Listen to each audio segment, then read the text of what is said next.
All right. Get into it. Gotta get my chest.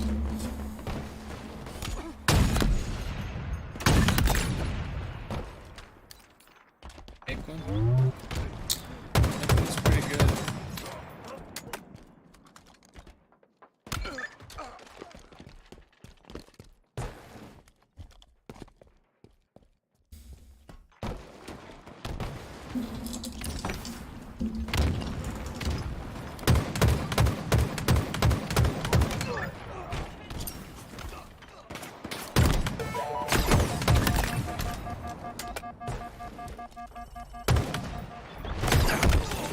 Oh, that was almost a good trade.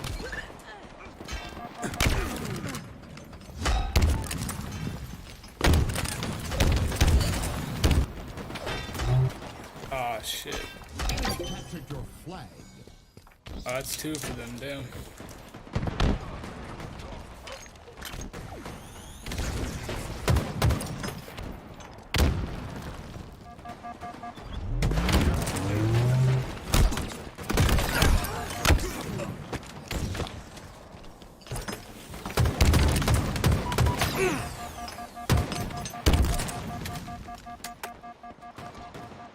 How did he just tank that nade? What the fuck?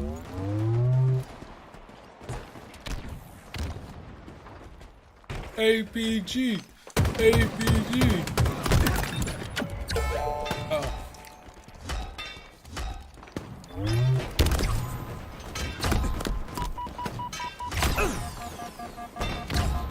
Bo is eating all the bullets. Should be a run. Oh! Oh! Didn't matter. This might be a double cap. This might be a double cap. If he wins this gunfight. He won the gunfight. Oh shit.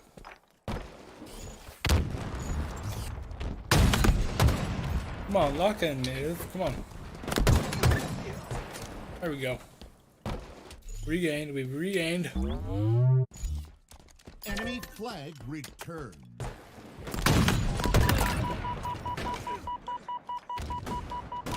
I'm gonna move my cam. Oh shit, not the screen. I think that makes the most sense.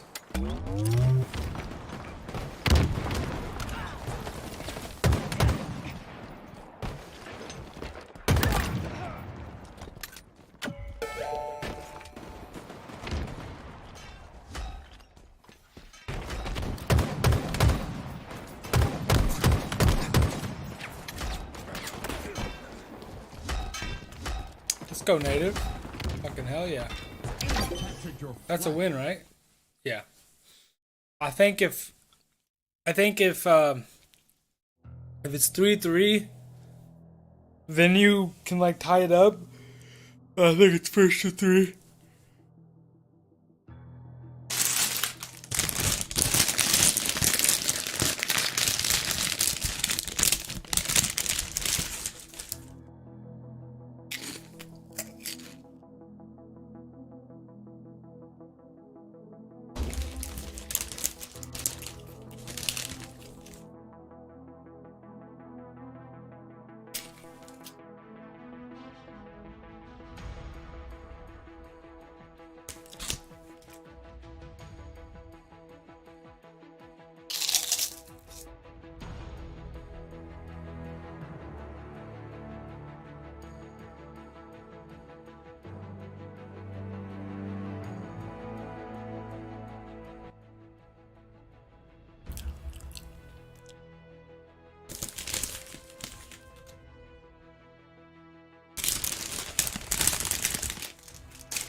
I might hop around here, see if there's any other important games going on.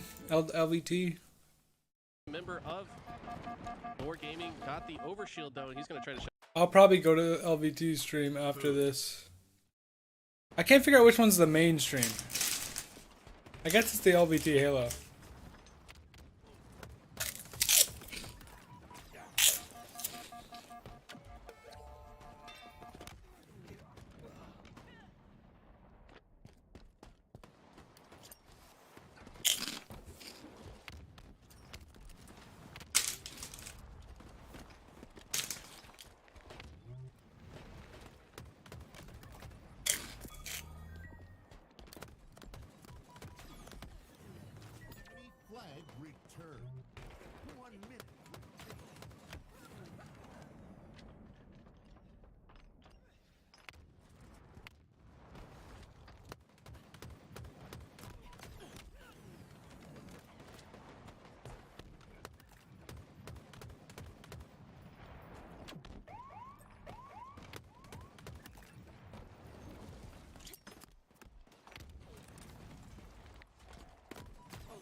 They have the 30 seconds remaining.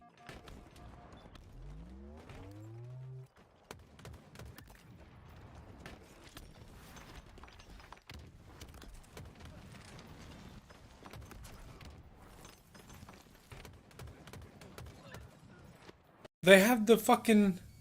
How about We're you watching check an out ad. what I've Nice. hallucinated?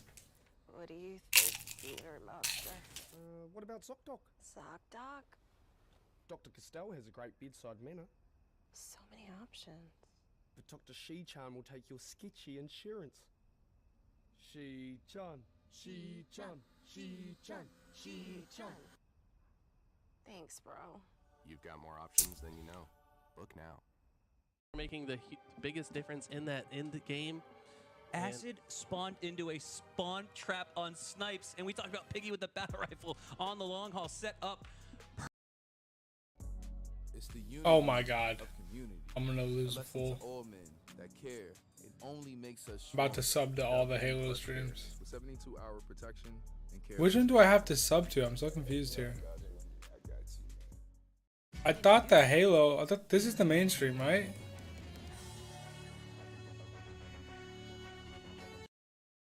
Take it Why 1-0. is this the Switch only one I gears can here. sub to? So Ascending confused. baseline back against the wall, and ooh, that audible from Eli makes more and more sense now. I saw the series score, and then I looked down at the game score. All right, back in it.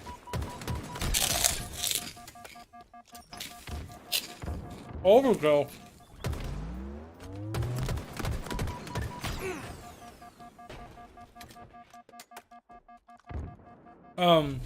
It looks like Native should win this pretty convincingly.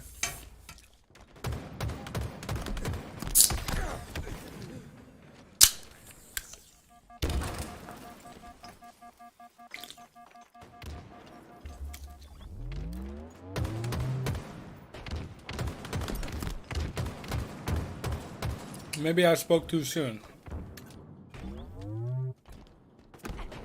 Still though, it does.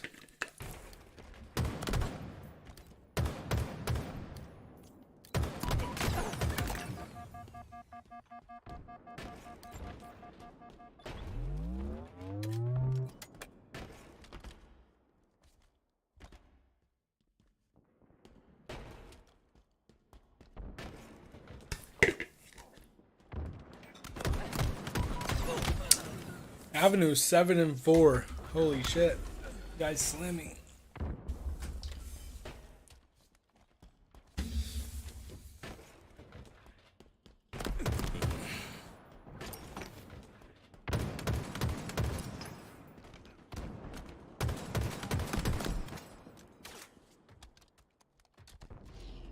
Whoa, tied game.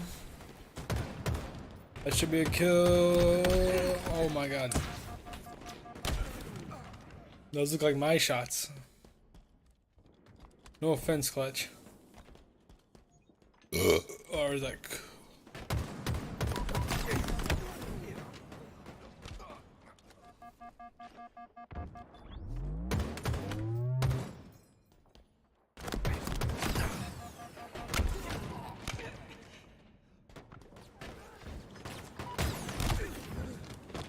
Nice Clutch. Blue. Is it coolect or is it Clutch? I can't remember how you pronounce that name. Let me go over to BT. Let me go to Maniac stream, see what he's watching. Reach out and invite myself Maybe they're on. gonna do so. I think Sentinel still thinks Cloud9 and Diagram in particular is. So he's watching like the main game, like the more important game. But I want to watch this just because like ABG and shit.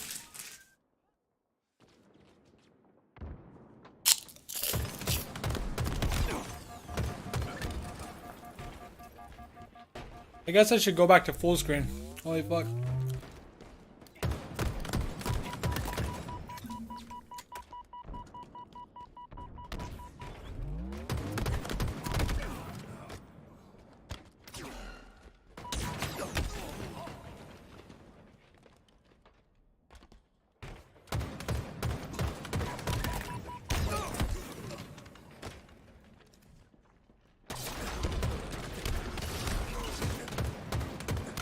APG is the worst.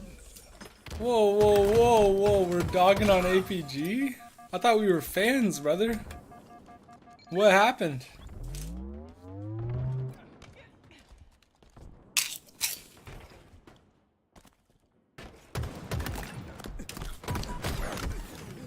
I thought we loved I thought we loved APG.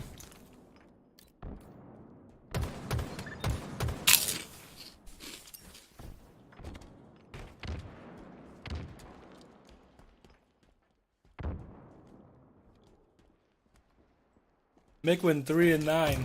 Not great.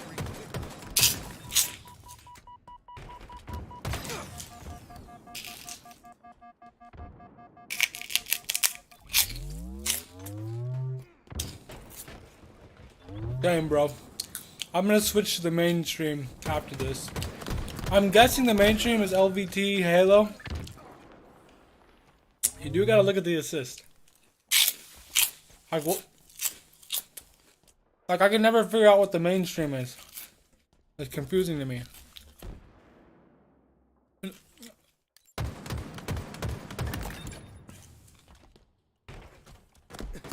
not gonna lie, barbecue pork rinds. That ain't bad.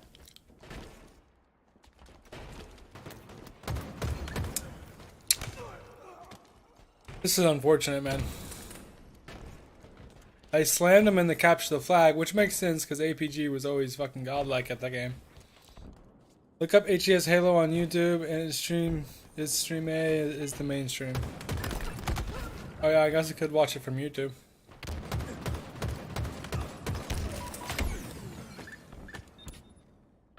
And that's GG's, boys. Unless...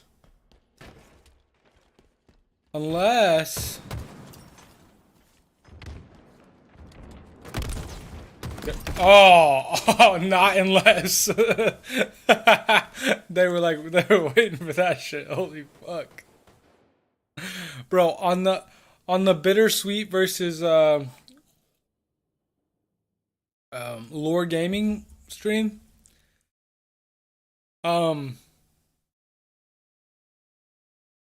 the fucking team names are on the wrong side. I was like, I'm pretty sure that's who Optic played yesterday. But they didn't play lore. So I'm like looking at the stream like, what the fuck?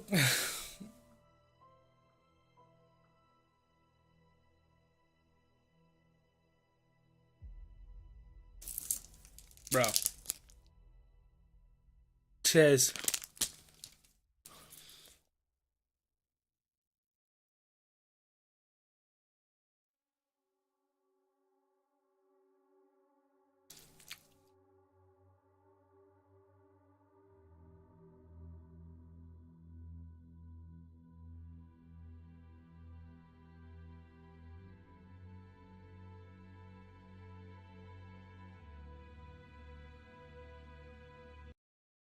He has it, but they're not going to sit back and A lot of people think they're good because they'll maybe have some good games in matchmaking.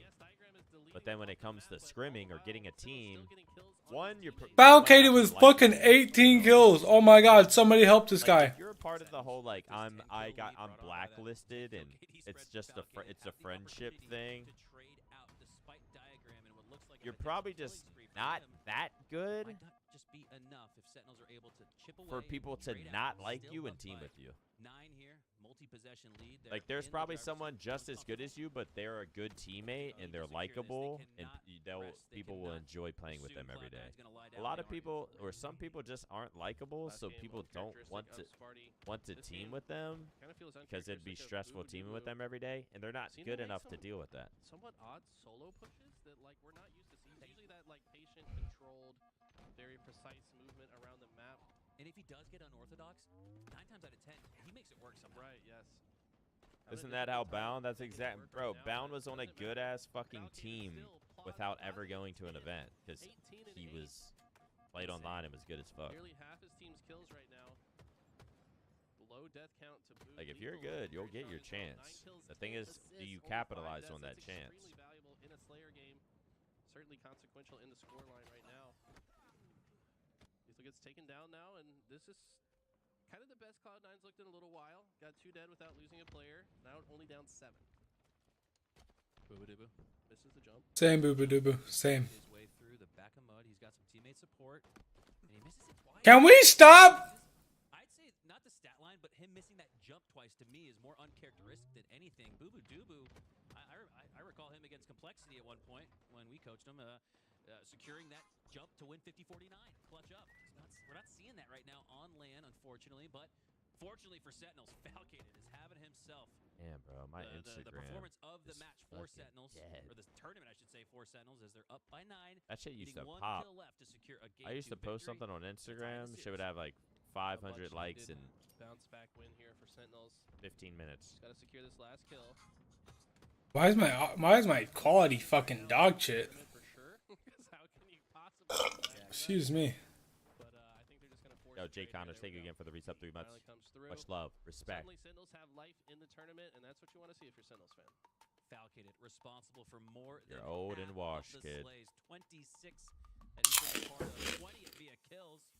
You heckin' 6 love assists as well. Maniac? Sometimes you assume you get I love Halo. kills with a Slayer. You're lucky to get 5 or more assists, but Falcated really stuffing the Post stat the sheet. reel with trending audio. Only way to get. His Yeah, team shit, I back. should have done Without something like that. performance from Falcated there, Eli, there's I no actually question. should have made a Cloud9 is reel, likely huh? up 2-0 in this series, and woof, dude, we got another one here. Business versus Native Gaming. This is another one of those, might as well call it lower round 1 matchups because the loser Okay. Versus Native. is going home. Collect takes down an Business versus Native Gaming. Loser goes home. Holy shit. Native Gaming are gonna Either earn control Talik, of the Last map Shot, and and scoring. Manny are Sue getting and top Collectus is there as 16, well. or After getting Miquin, those sides, he Barcode, sat on APG, and top Collect are for getting top a 16. moment, Oh my positioning god. himself in the extension of the L shape with his teammates on the other side. All right, bro. Peace out. Back mud. As soon Love as you, he man. knows they have respawned, he then immediately rotated to apply pressure. Now he knows the next spawn is in A. This is perfect control of the spawns and predictions out of Collect so far, but finally missing a couple shots. Trip cap for Native Gaming as Collect has spurred his squad to this lead. Doing a great job with the snipe, about to earn a killing spree. And look at that, a collective triple killing spree from multiple members of Native Gaming. Take down 3 for Business once again, and with 3 caps on the board, this is going to be 20 Hold on, plus let me make seconds an that they might Instagram just get story. in one series of respawns. Collect always Live We're on looking at is he on twitch.tv his /BTH Maniac. eye test here early on. I'm gonna say yes. This guy. I love feels like- Halo. Yeah, maybe he's not positioning, the control, the discipline, and putting himself. Introducing Gatorade Water. All right. Alkaline and electrolyte infused for great taste. Gatorade Water, always in motion. When it comes to your wellness routine, the details are the difference. Plant-based moisturizers in harmony with our bodies for healthier feeling skin. All these details add up to something greater. New Dove Men plant-powered cleansing bars. When it comes to your wellness routine, the details are the difference. Dove Men body wash with plant-based moisturizers in harmony with our bodies for healthier feeling skin. All these details add up to something greater. New Dove Men plant-powered body wash. Child, what are you doing? Remember when I was applying for credit cards and it was impossible to tell if I'd be approved, so I bought all these crystals from you for good luck? Oh, but of course. Well, now that I shop for cards with Credit Karma, I don't need luck. If a card has the Karma guarantee, they'll give me $50 if I don't get approved. You know our store policy. No refunds during Mercury retrograde. Ugh, fine. Get approved or get $50 on offers with the Karma Guarantee. Goldfish and chips. Together as one. New Goldfish Crisps. Light and airy. Totally irresistible. Taste how Goldfish does chips. One feels like they're running away with it a little bit. In a game 3 with the series tied, this gives them that 80% chance to win the series. This is the game you want to take outside of a secure game 5. This is it for them. And oh my god, off the spawn, Collect takes the space, takes the soul of Talik. And this could just spur Native Gaming to a game 3 win. Collect is unlocked right now. Jeez. He is absolutely on a tear. Have to imagine.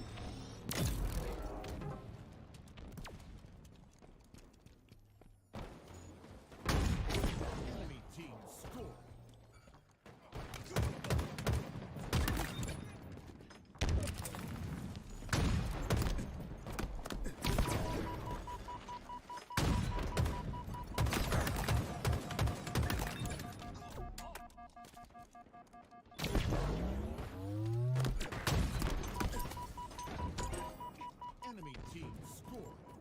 Let's fucking go.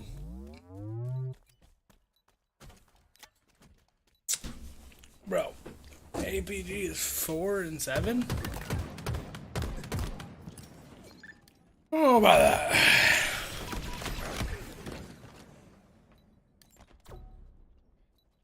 10 assists though. Enemy team nearing victory.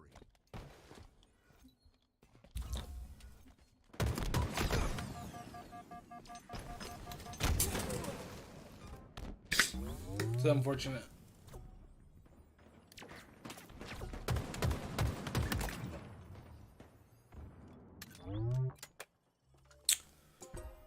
Enemy team score.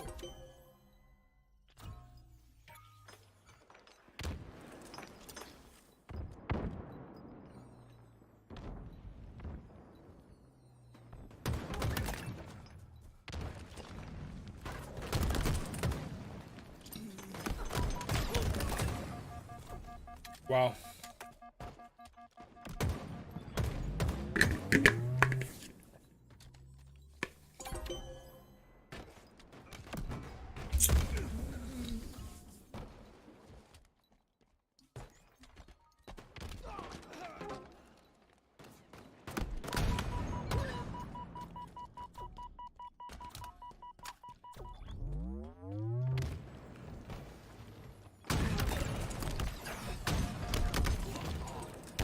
Enemy team scoring.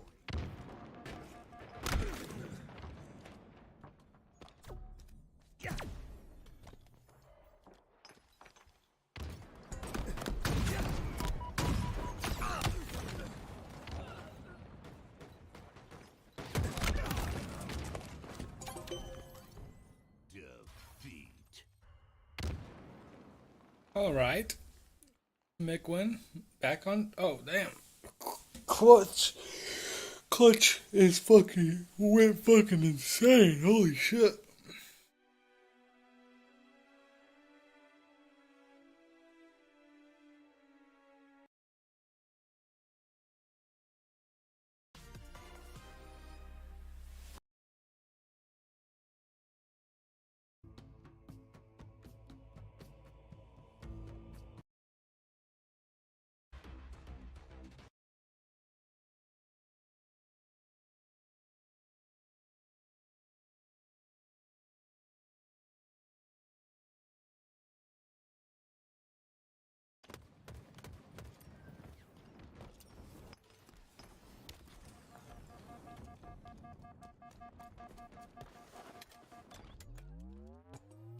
Enemy team scoring.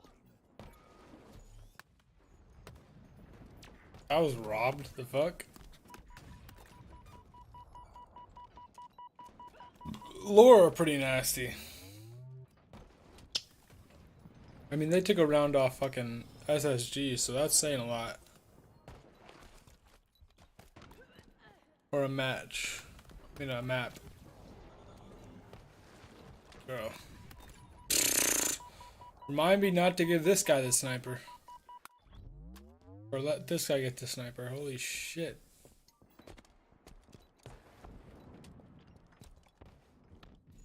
I don't think this guy's missed yet. And he got robbed of a headshot.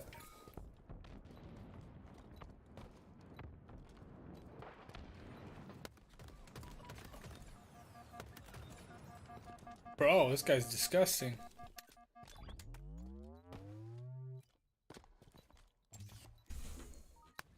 Oh my god, this guy's disgusting.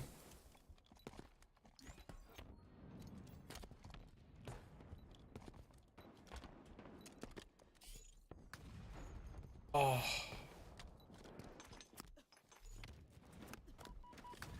Oh my god! This guy's insane. Holy fuck, bro. The only shot he missed was when the guy wasn't even there. If there's been a guy on his side, he hasn't missed the shot. That's pretty. Oh my god, this guy is fucking cracked. Holy fuck.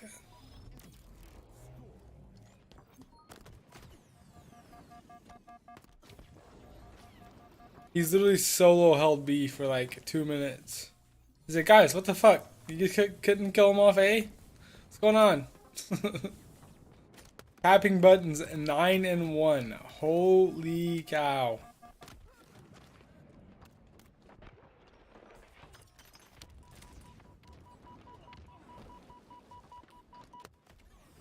Good trade.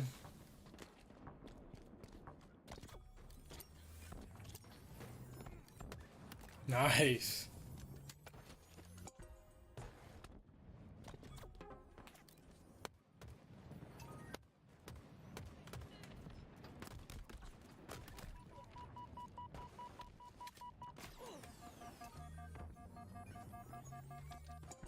Alright, the other stream's probably back up.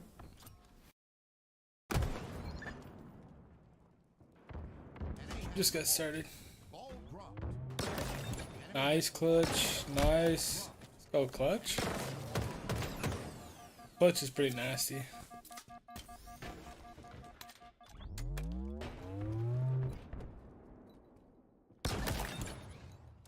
You got patience, bro. He wanted that. Like, oh, like this. Ah! That timing.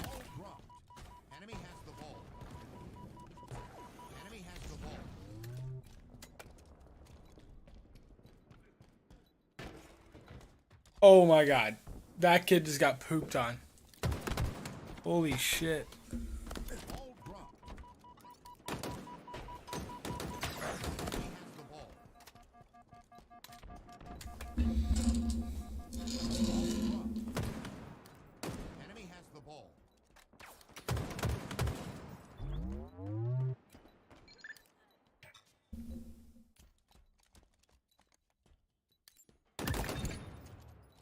Yeah, stay on board with clutch, bro. This kid's cracked. Okay. I didn't know if you're going to finish that one out. Enemy has the ball.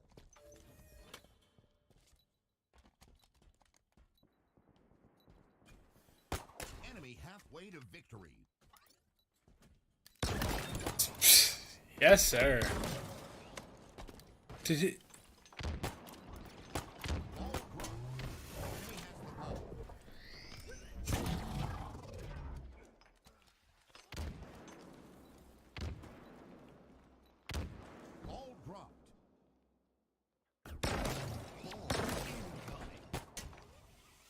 Yeah, fuck yeah. This guy's running shit. Oh my god!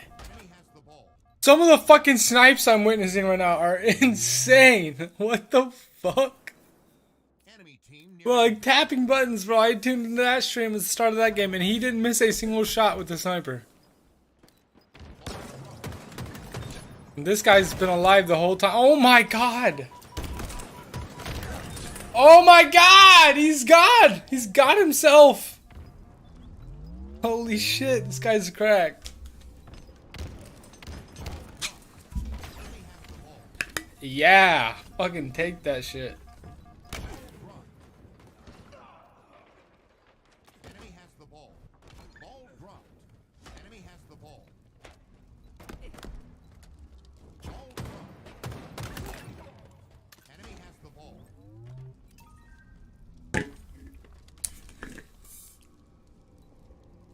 I was kind of a useless death there out of that guy, but I mean, at this point you're pretty sure you've won. That's unfortunate. I'm pretty sure that was the last bullet in that shit.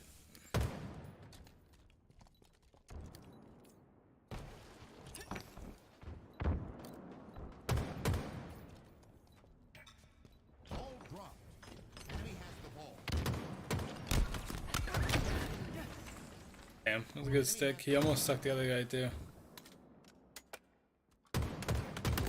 13-2. Damn.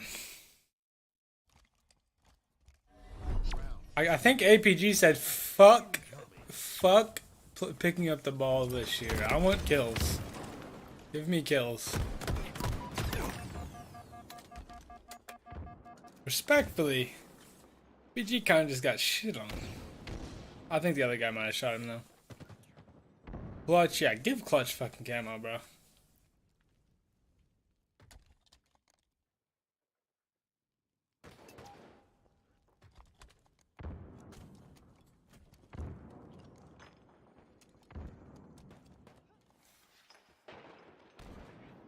Yes, take your time.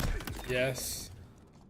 Oh, oh no, no, oh god, he saved it, but holy shit. He thought he shot his gun. I've done that before. Or I've like not had ammo.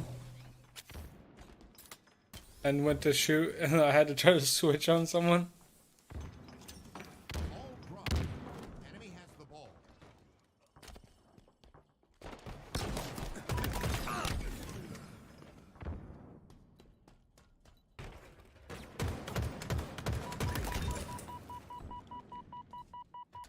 I think APG just blacked the fuck out, I can't even lie. I think we blacked out, brother.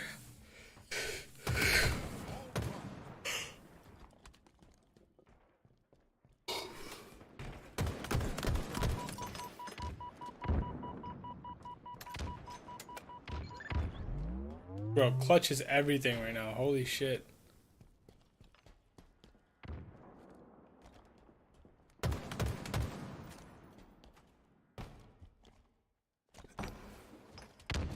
We're netting our teammates. We're a little bit too cracked. Can we pick up the ball? Holy shit.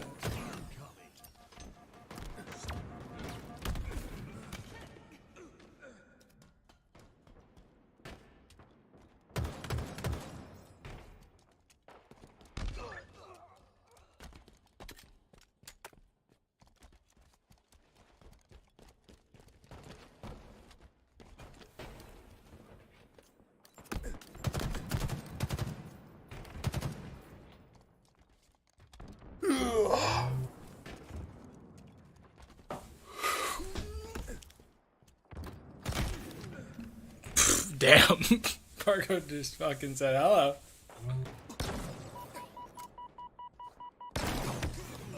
Ah. Clutch, like, give me that shit. I run this shit. Oh. Guess I'm out of the cam now. Try that.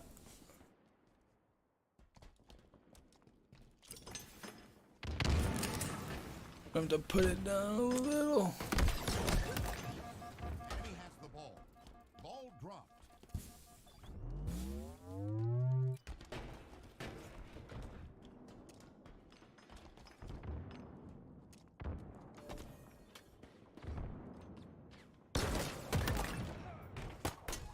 Enemy has the ball.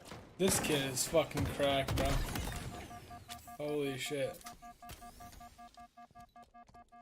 21 and 5.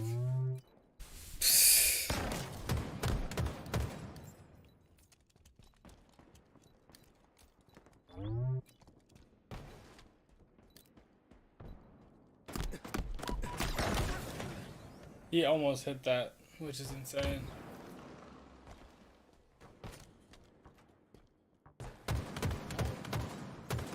Halfway to victory. Ball incoming.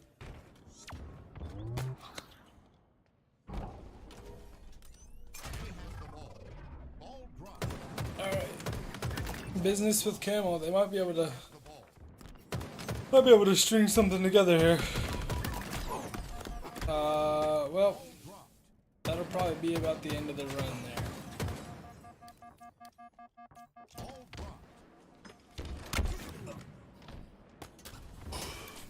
Bro, imagine this goes to another round. I kind of hope it does, because Clutch will have like 45 kills. Ball incoming.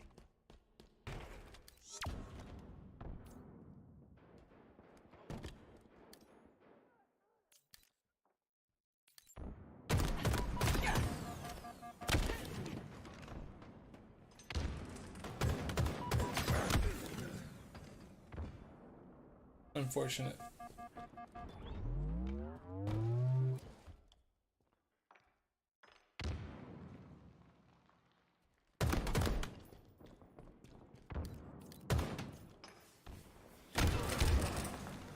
Fuck.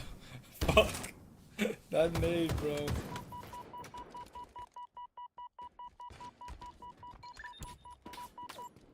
has the ball. 1 minute remaining. Bro, I missed the easy one.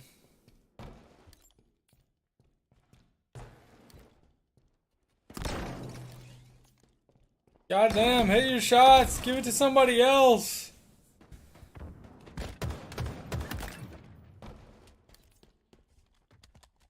Enemy has the ball. Oh, he missed his jump.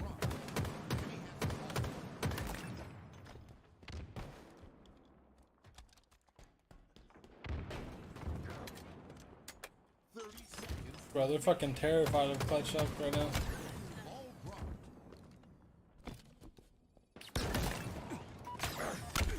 Holy shit. Clutch is definitely slowed down a lot. He was like 21 and 5, now he's 23 and 12. Enemy has the ball. Ball dropped.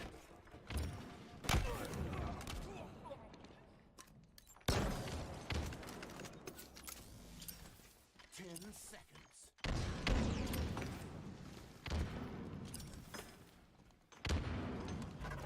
Enemy has the ball. Ball dropped. Defeat. Well, Native Gaming, move on. Fucking go. APG, baby.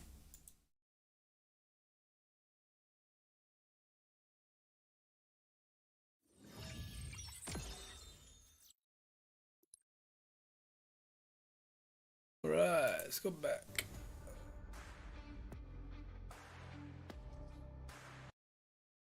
A-stream is showing this. I'm confused.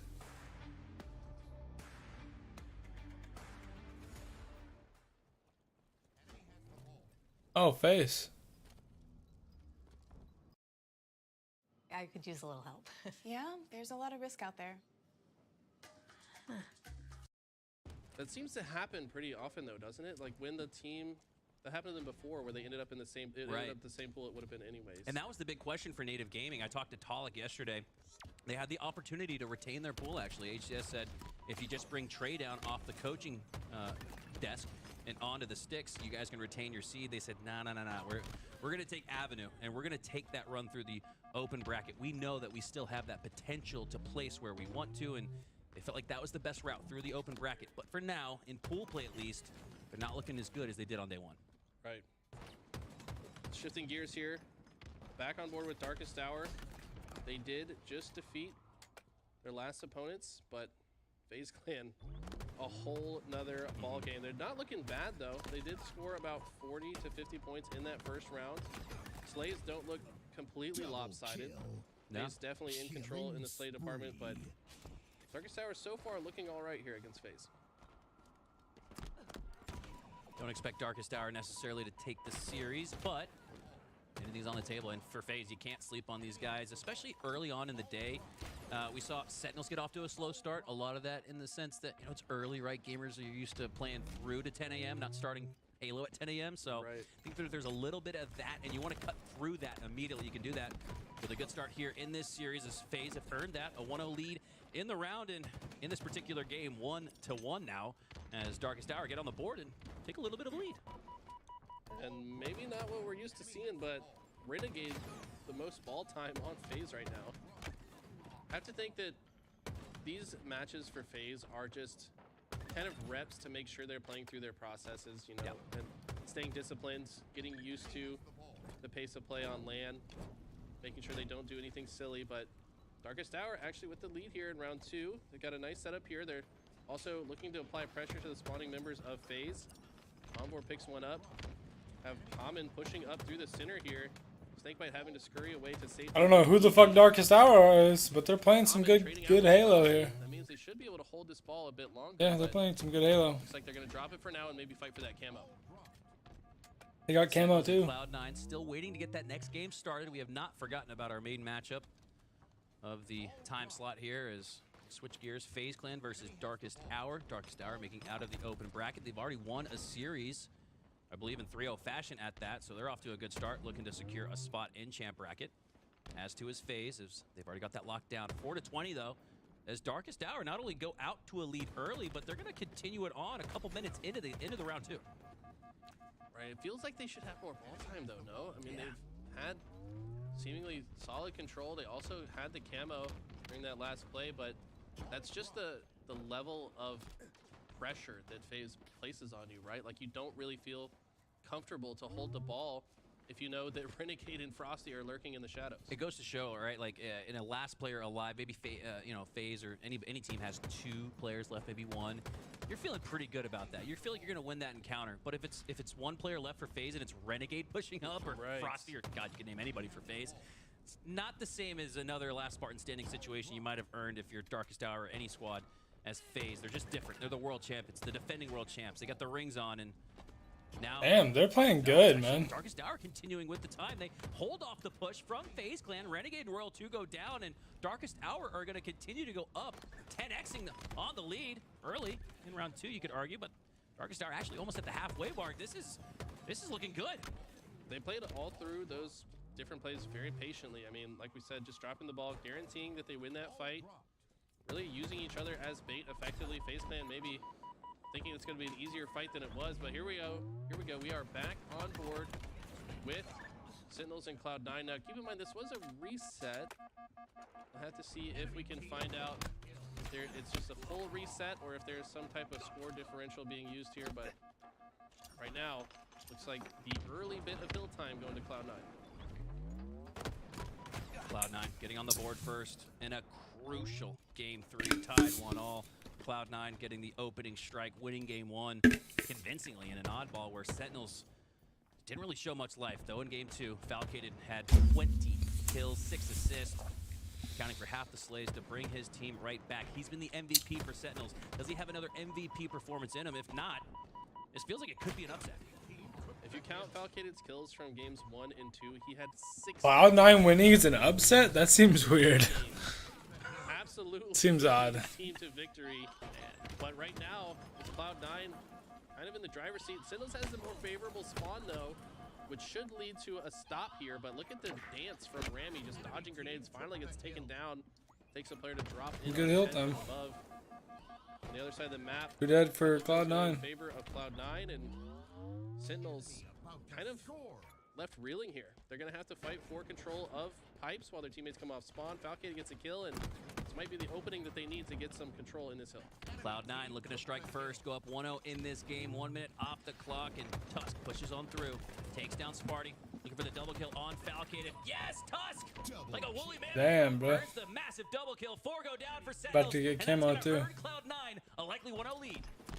Not only that, but they should be more likely to get the early rotation. Look at Lethal, though. He knows the situation, knows the hill's about to transition to this seaside, to these blue pipes.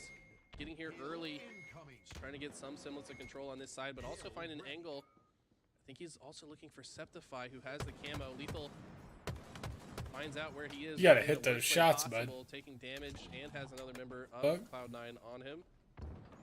Cloud9 do a great job to collapse over here despite Sentinels having the early positioning. Septify, big win. Maintains the last bit of camo. Dissipates, though. But the time continues to tick up for Cloud9. Massive slays there. Tusk with the win on the first hill. Septify winning about half on this hill for Cloud9, but they go 2 down. Losing half the squad means Sentinels have the opportunity, but Sparty pushes in a little too early. Cloud9 go 3 down, though, and Sentinels look like they're in position to hold on to the White Hall. Boo Boo Doo Boo with the shock, and he's got plenty of it to work with. I feel like this guy, one of the best shock rifle users, but certainly one of the best at just hitting the shock rifle. I swear, it just, every time you switch to his screen on this map, he's got it in his hands. No. Does he get the stick? Filthy! He does. Other player does get away, though. Septify sneaks away through bottom How did middle. Septify survive, though? Yeah, I think he just dropped off mid-bridge before the nade blew up. But I think Boo Boo knows that. Trying to gatekeep it. Sentinels do currently have the hill. For now, though, Falcon gets taken down. Was using that shroud for cover. Boo Boo knows that this player's somewhere in the hill. Into his reticle, but can't land the shot. 3 members of Cloud9 in the hill, and they're looking to overpower it with sheer gunfire. 3 go down for Sentinels. Falcon, the last player alive, but he goes down staggered out. Blender potential here for Cloud9. Eli, they're going to go up 2-0, and again, earning this team wipe at this location and time on the map could earn the early rotation. They're going to have a little bit of meat left on the bone, though, as Sentinels spawn up. Their decision is, do we GG go next, or do we fight helplessly the final seconds of hill time. Look at this. This is manipulation here from Cloud9, letting it get to the 99 percentile. They're going to allow Sentinels to think they can steal this hill.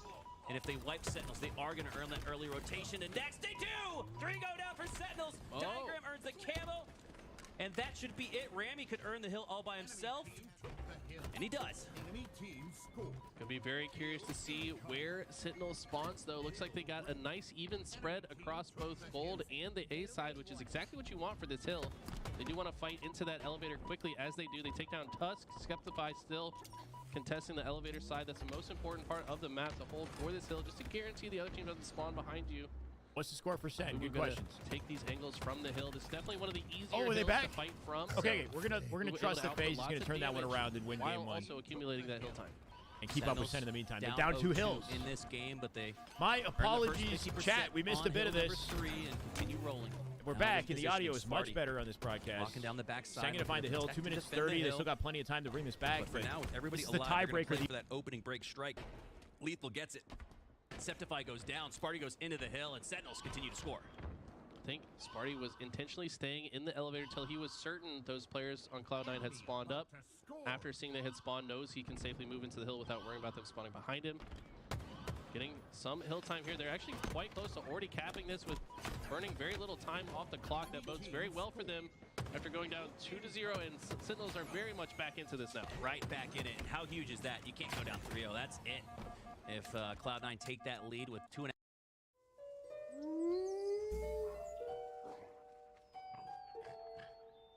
on the clock, and plenty of opportunity for Boo Boo Doo here to earn those cross-map battle rifle shots, utilizing it perfectly. He should win this battle to get Septified, but no, Rami sneaks up underneath through the camo and takes him down.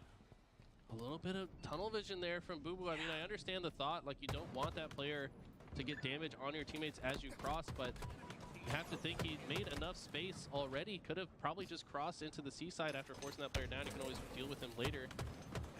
Rami taking advantage of that attention. Oh, man! Continue to spawn on the A side. The good news is Cloud9 have not been able to get much hill time at all yet, and they're able to break into the C side. Can they get the slays here, though? This is really tough for me, Eli, just based on the eye test and what we know. Falcade is not having a superhero performance here in Game 3, and we said that was about the only way from what we've seen so far that Sentinels could win this game in this series. Falcade, a mere mortal here in Game 3, and Sentinel's going to need much more what we saw in Games 1 and 2 if they want to come back down 1-2 in this match. They could go down 1-2 in the series. You might think that little break they had after the reset might have cooled Iced off. him. Yeah, I mean, he was red hot while they were still playing. That was but 30 minutes, it felt like. We got a couple of games in before we got back to this series, so not sure exactly what occurred on the other side, but Falcade is absolutely cooled down, as to have Sentinels as they go forward down. Diagram earns the final spree. Spark. This might be over, ladies and gentlemen. And these are forcing blender positions and potential here for Cloud9. They're looking to finish strong. If they go up 3-1 with 1 minute left, Eli, I don't think there's enough time left for Sentinels. This is a major gut check moment for Sentinels. Do you force it? Do you try to get the leg? Oh, look at this, though. They get 2 dead as it rotates, but this bottom mid hill definitely one that is very difficult to sit in without burning too much time off the clock. It's going to be a minute and a half before they score this hill, Eli, and at 1-3, I don't know if Sentinels have the time and space on the map. They don't have the lives, that's for sure. 2 go down. Cloud9 with all 4 still alive. Damn! Continue on. 3 go down for Sentinels.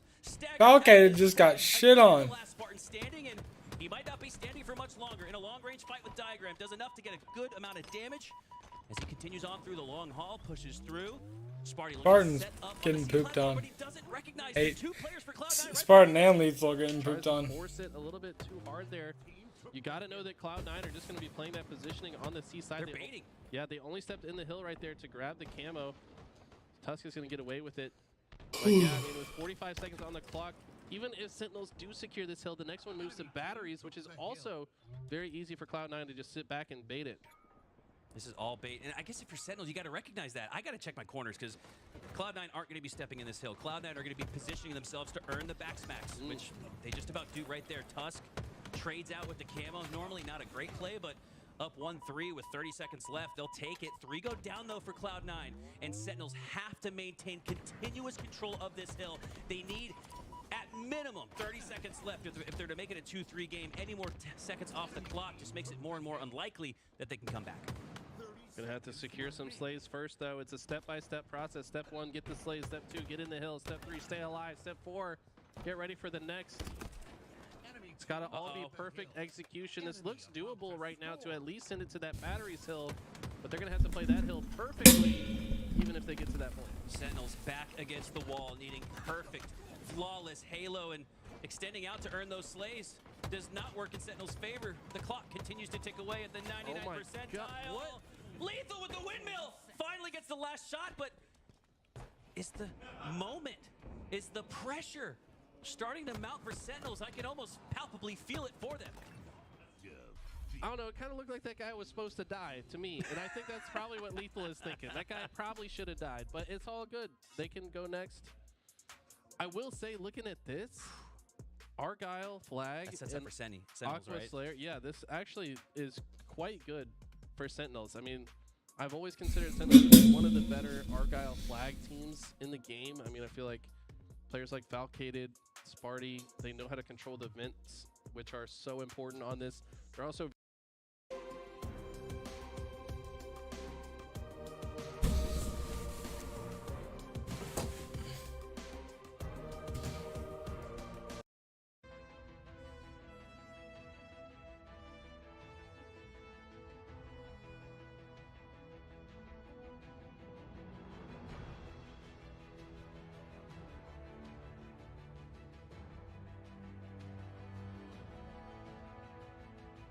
To the left. Okay. They turn right.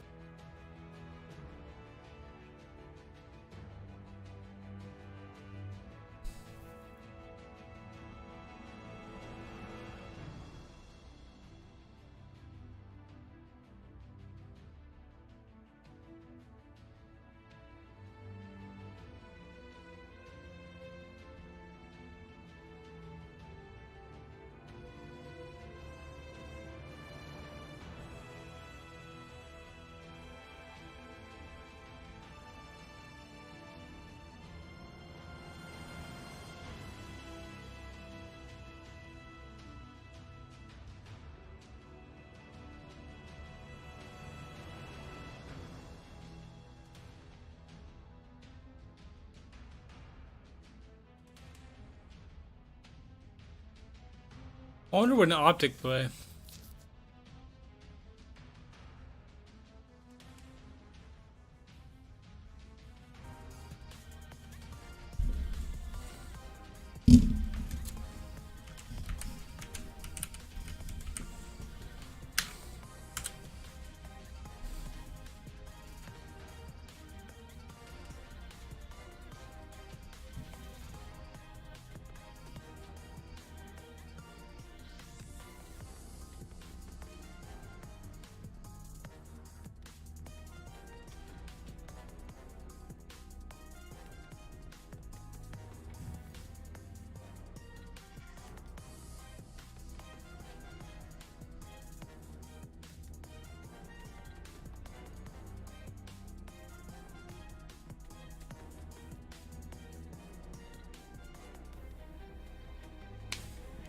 March 16th today, right?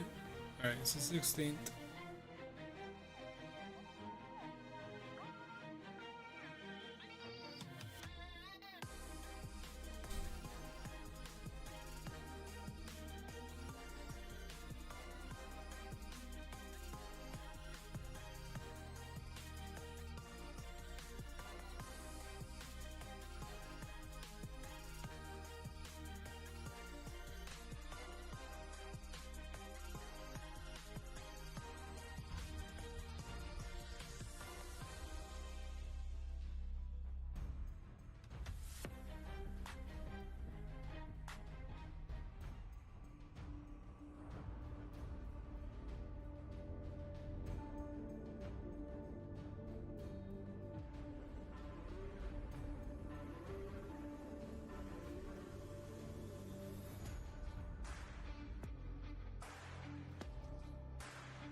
Yeah, I don't understand what any of the standings are.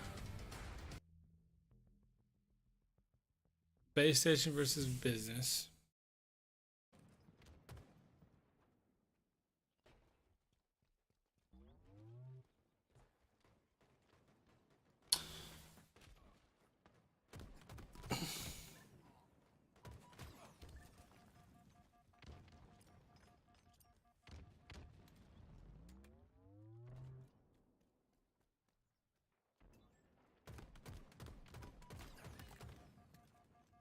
I might switch to COD here when the matches start.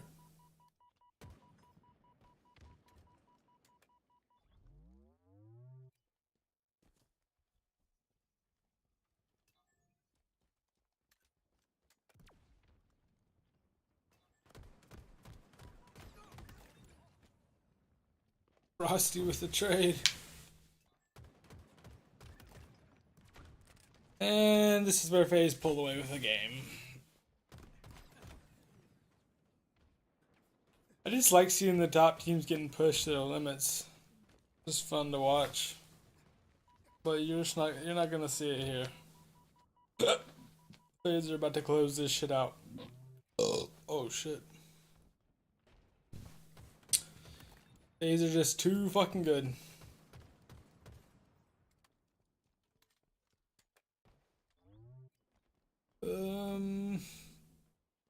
PDL.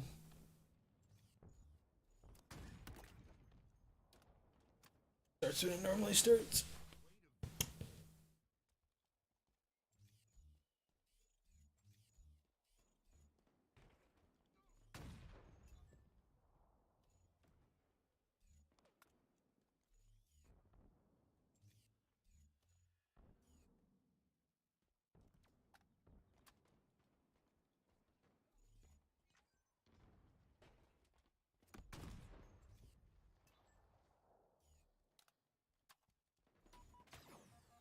Damn.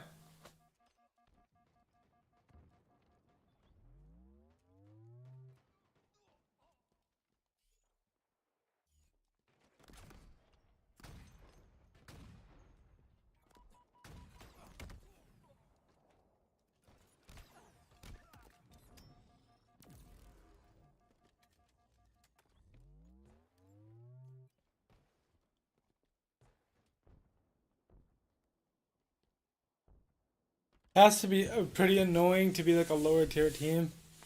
But I'm not really sure. I've never even heard of Darkest Hour, so I don't even know like how good they are or whatever. But it has to be like if they are a lower tier team, it has to be so annoying to play like the one of the top team like close, and like look back and think, oh bro, we could have done it. That's such a good quantum, damn.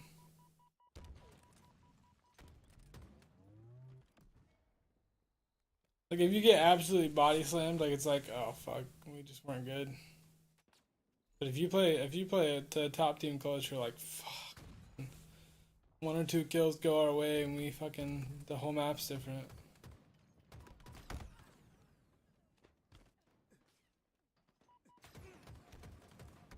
Aww.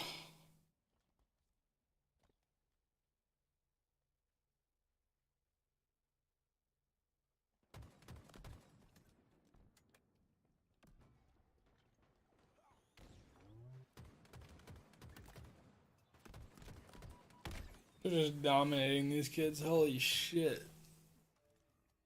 Not even close, brother.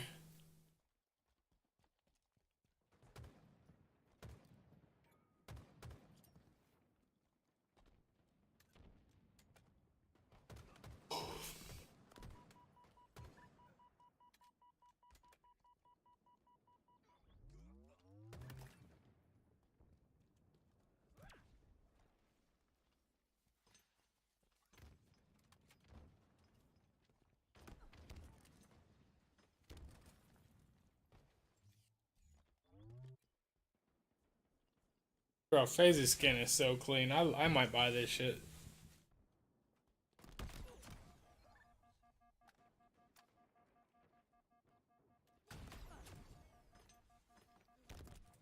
Bro. They're just playing with their food at this point.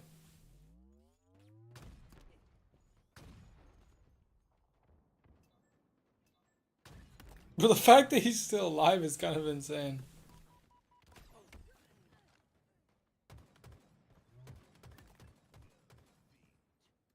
They're playing ranked, bro. They're playing ranked here. FaZe are just so good at this map.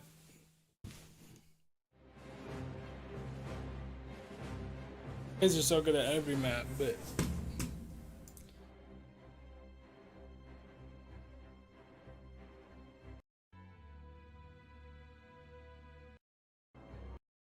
anticipation occurring, and I imagine a little pep talk on the side of Sentinels. Put yourself in Chig's shoes. Imagine you're the coach of Sentinels.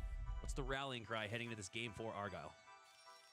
I mean, it's gotta be like you were in the bathroom when you teed me up for this, so I'll just repeat some of it. But I feel like the vibes just gotta be not so intense in a way. Like, yeah, you gotta take it seriously, but like I feel like when they're in their comfort zone and they're not nervous about it, like I usually crack a sarcastic joke and just get everyone to laugh. You know what I'm saying?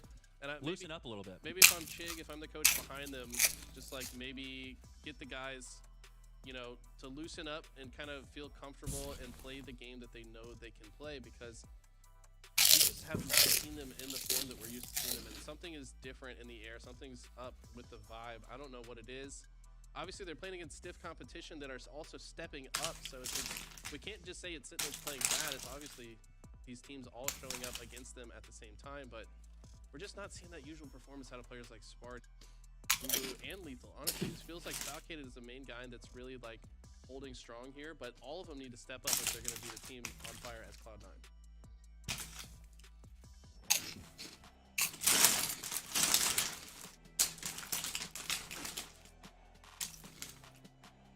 All right, guys, we're going to take a quick break while we wait for the action to start off. We got casters on the A side. We're going to send it over to them as we check out the main stage before this game.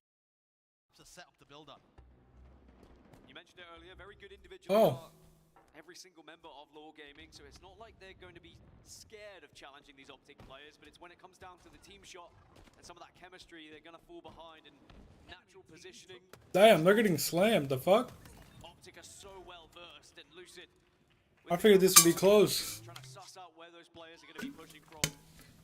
And Optic looking to try and make this a 4-0 sweep. Cause fucking tapping buttons has been unreal. He's not unreal right now. Enemy team. Two members of Lore Gaming look towards Big Door. They've made it over to the back green now. They've made the cross. Noble and tapping buttons will pick up a couple of kills. Not too far away from claiming their first hill against Optic Gaming. A real opportunity to get themselves into the game. Enemy about to score. If they can get a point here, maybe they can start to think about a potential comeback.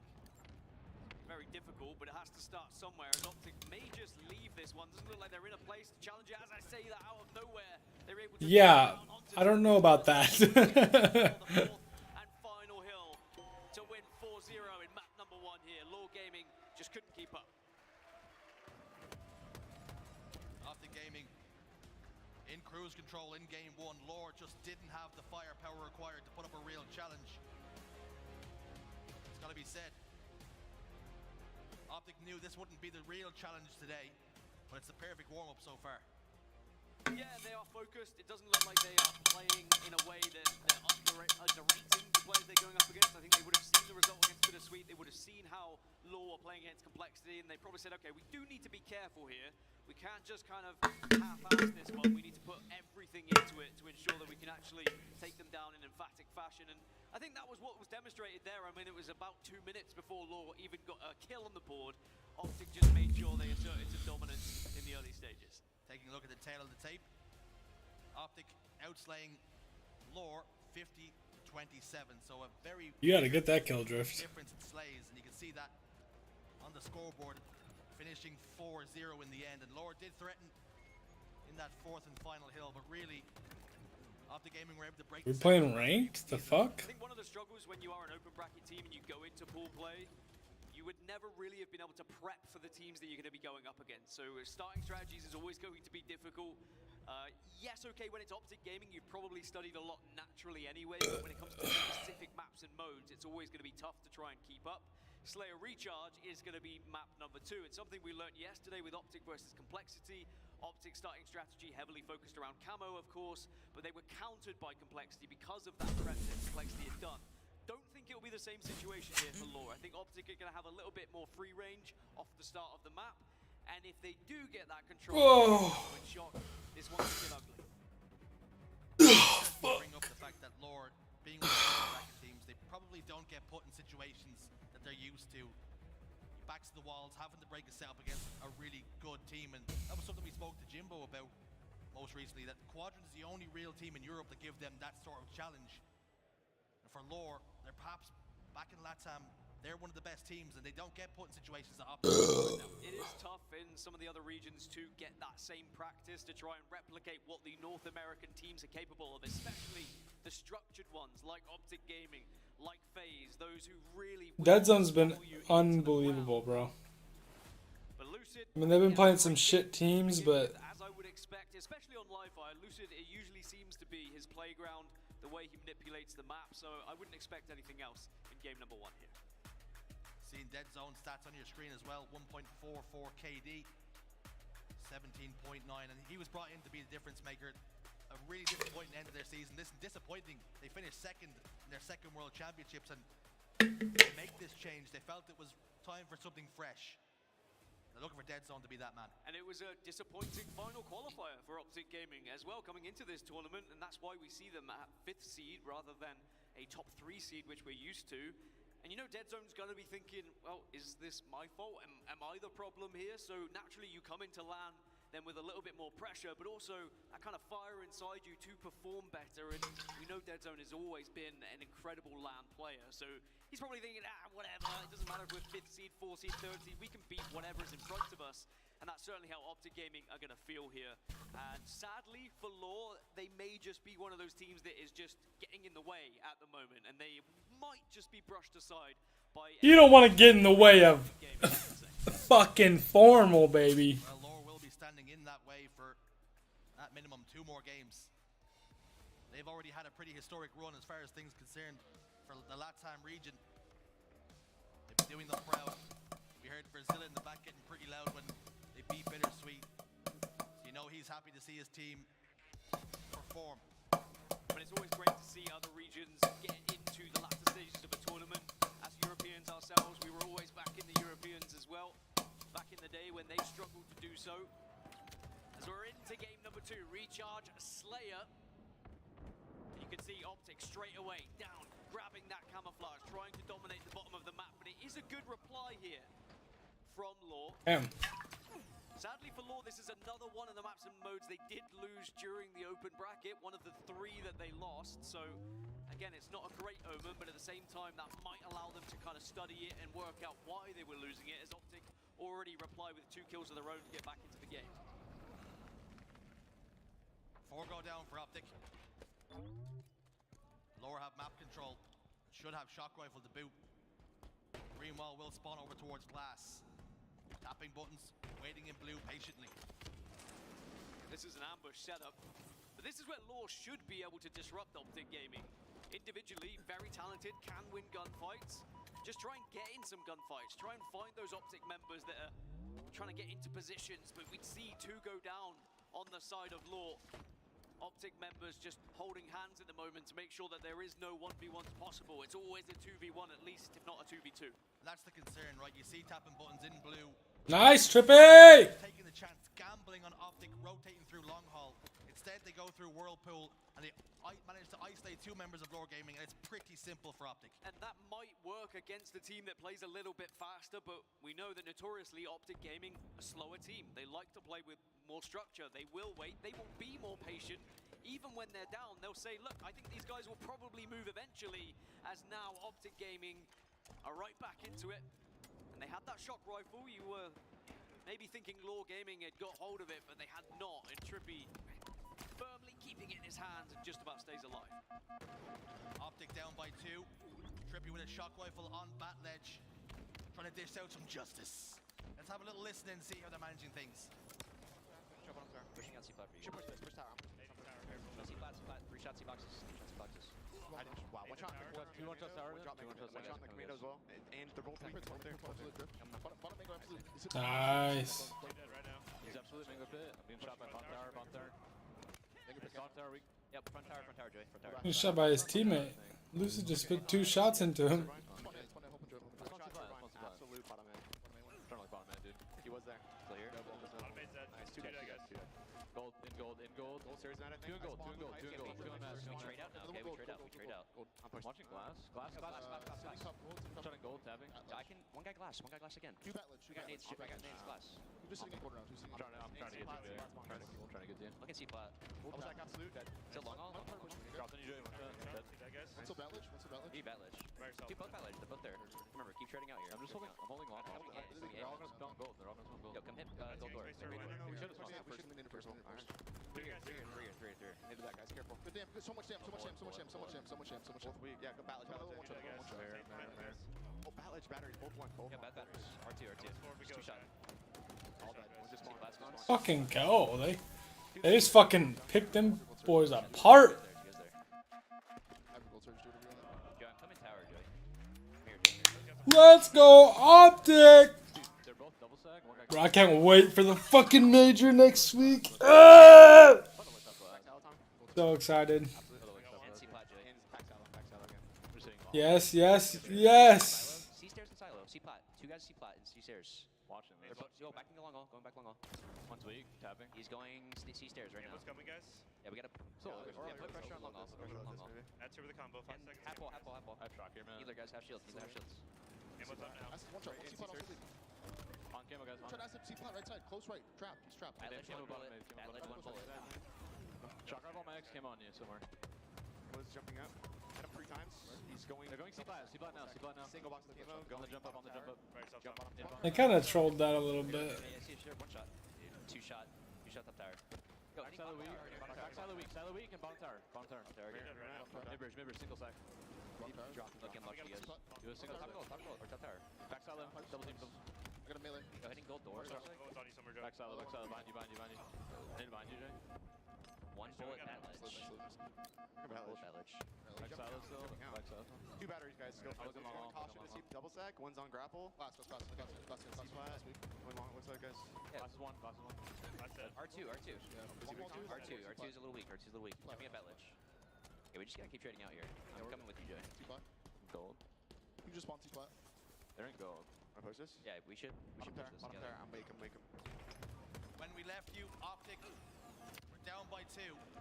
Now find themselves up by 1 as we head towards the end game. Lore Gaming have finally restored that lead they had initially. But this one's neck and neck. Yeah, you can see the intensity of the Optic Gaming communication just kind of upped a little bit as Law were getting closer and closer. As Noble able to get some shock damage on 2 players there to keep this lead at a 2-kill advantage. And Optic need to be careful that they don't allow Law to run away with this one. Noble and Acid at the moment, the 2 players dealing damage. A great grenade to again keep a 2-kill lead. Just fear that as you get to the latter stages, when you get to crunch time, that's when Optic Gaming, they usually demonstrate that they are leagues above the rest. There's a couple of players on no shields for Lore Gaming at the moment, and Optic Gaming know that they are stuck in long haul. So they could get collapsed on shortly. Noble battling out, working this camouflage. Damn. Gonna be dead zone. Nice, that's a good kill. Scoop it up, pop it into his chest. This could be important. Unfortunately, he falls. Lore ensuring that win condition is stripped from the fingertips of Optic Gaming. Tapping buttons, tries to get away. Does so successfully for now. Nice. Shows himself again to Trippy, and he makes no mistake at the second time of asking. 3 kills difference here. Lore Gaming require now 7. Optic have got to be careful. Yeah, this will be massive for Lore if they can take a game against Optic for their confidence for the rest of the tournament. I mean, Slayers should always be the chance. Maybe it's just the kind of sporadic nature. Damn, Trippy getting out. Fuck. That was huge. That's huge. They regain their lead, 45 to 44. Has Lore's chance to to take a game just slip through their fingers here. What they're going to do, over to spawn at long haul. They're going to have to try and make a push into blue. Game slows down to a crawl. Laura happy to stay in long haul, wait for the damage to Oh come. no! Out, gets dead zone. Trippy immediately retreats. It's a wise move as the Laura push comes. Noble down to no shields, will get taken care of. We're all Hide game. remaining. Lucid though, a great grenade. Saw Dead that zone. Buns was going to be pushing in bottom A, and they regained the lead by 1. 2 more required now for the green wall. They don't want to throw this one away. They want to make sure that they can just successfully march through this game in a comfortable fashion. But Law Gaming, will they launch some sort of push here? 49-47. Formal gets the final kill. Damn! Fucking clutch. In the latter stages of that Slayer. Optic double their series advantage with 1 away from topping pools with an unbeaten record. Yeah, as soon as it got towards the end of the game and Optic realized they were down by a few and it was getting a little bit dicey, it just seemed like they tightened things up a little bit. Started to position themselves in areas where they could catch the Law members. Man, dead zone is fucking massive for this team. Push into blue by Law, it must be said. But sadly, the damage and the baiting and switching that we saw from Optic was just too much for them to handle. And even though it is a very close game too, it is still a victory for Optic Gaming, and that's what's important for them. 2-0 in the series. I think it's important that you touch upon that final play of the game. Long haul push into blue. And Law were brave. They tried to win the game, tried to take matters into their own hands. Unfortunately, Optic were there and waiting. You kind of have to, otherwise if you are in long haul, the nades had already started to come through. As soon as you get any sort of indication that they are spawning there, and they had one player who was over towards elevator as well, they would have sniffed them out eventually, and then you get the collapse that happens. So you've got to be proactive if you're Law there. Sadly, Optic Gaming, they kind of caught wind of it too early, and were able to set a little bit of an ambush.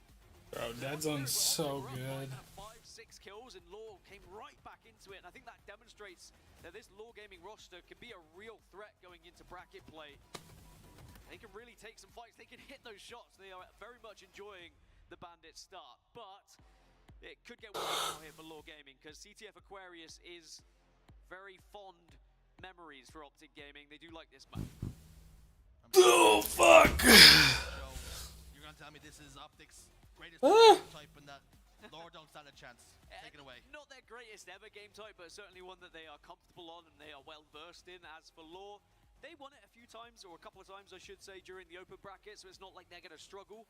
I just think with how Aquarius flag works, and from what I've seen from both of these teams so far, it's going to lean towards Optic dominance. So if you are Law Gaming, you need to do similarly to what you just did in that Slayer. Be a little bit sporadic, be a little bit all over the place, try and go against because even though I say Law hasn't been able to study Optic Gaming, there's no way that Optic Gaming would have been studying Law, because you don't even know if they're going to get into the bracket play. So there's always those kind of different things you have to consider here as you go into game 3.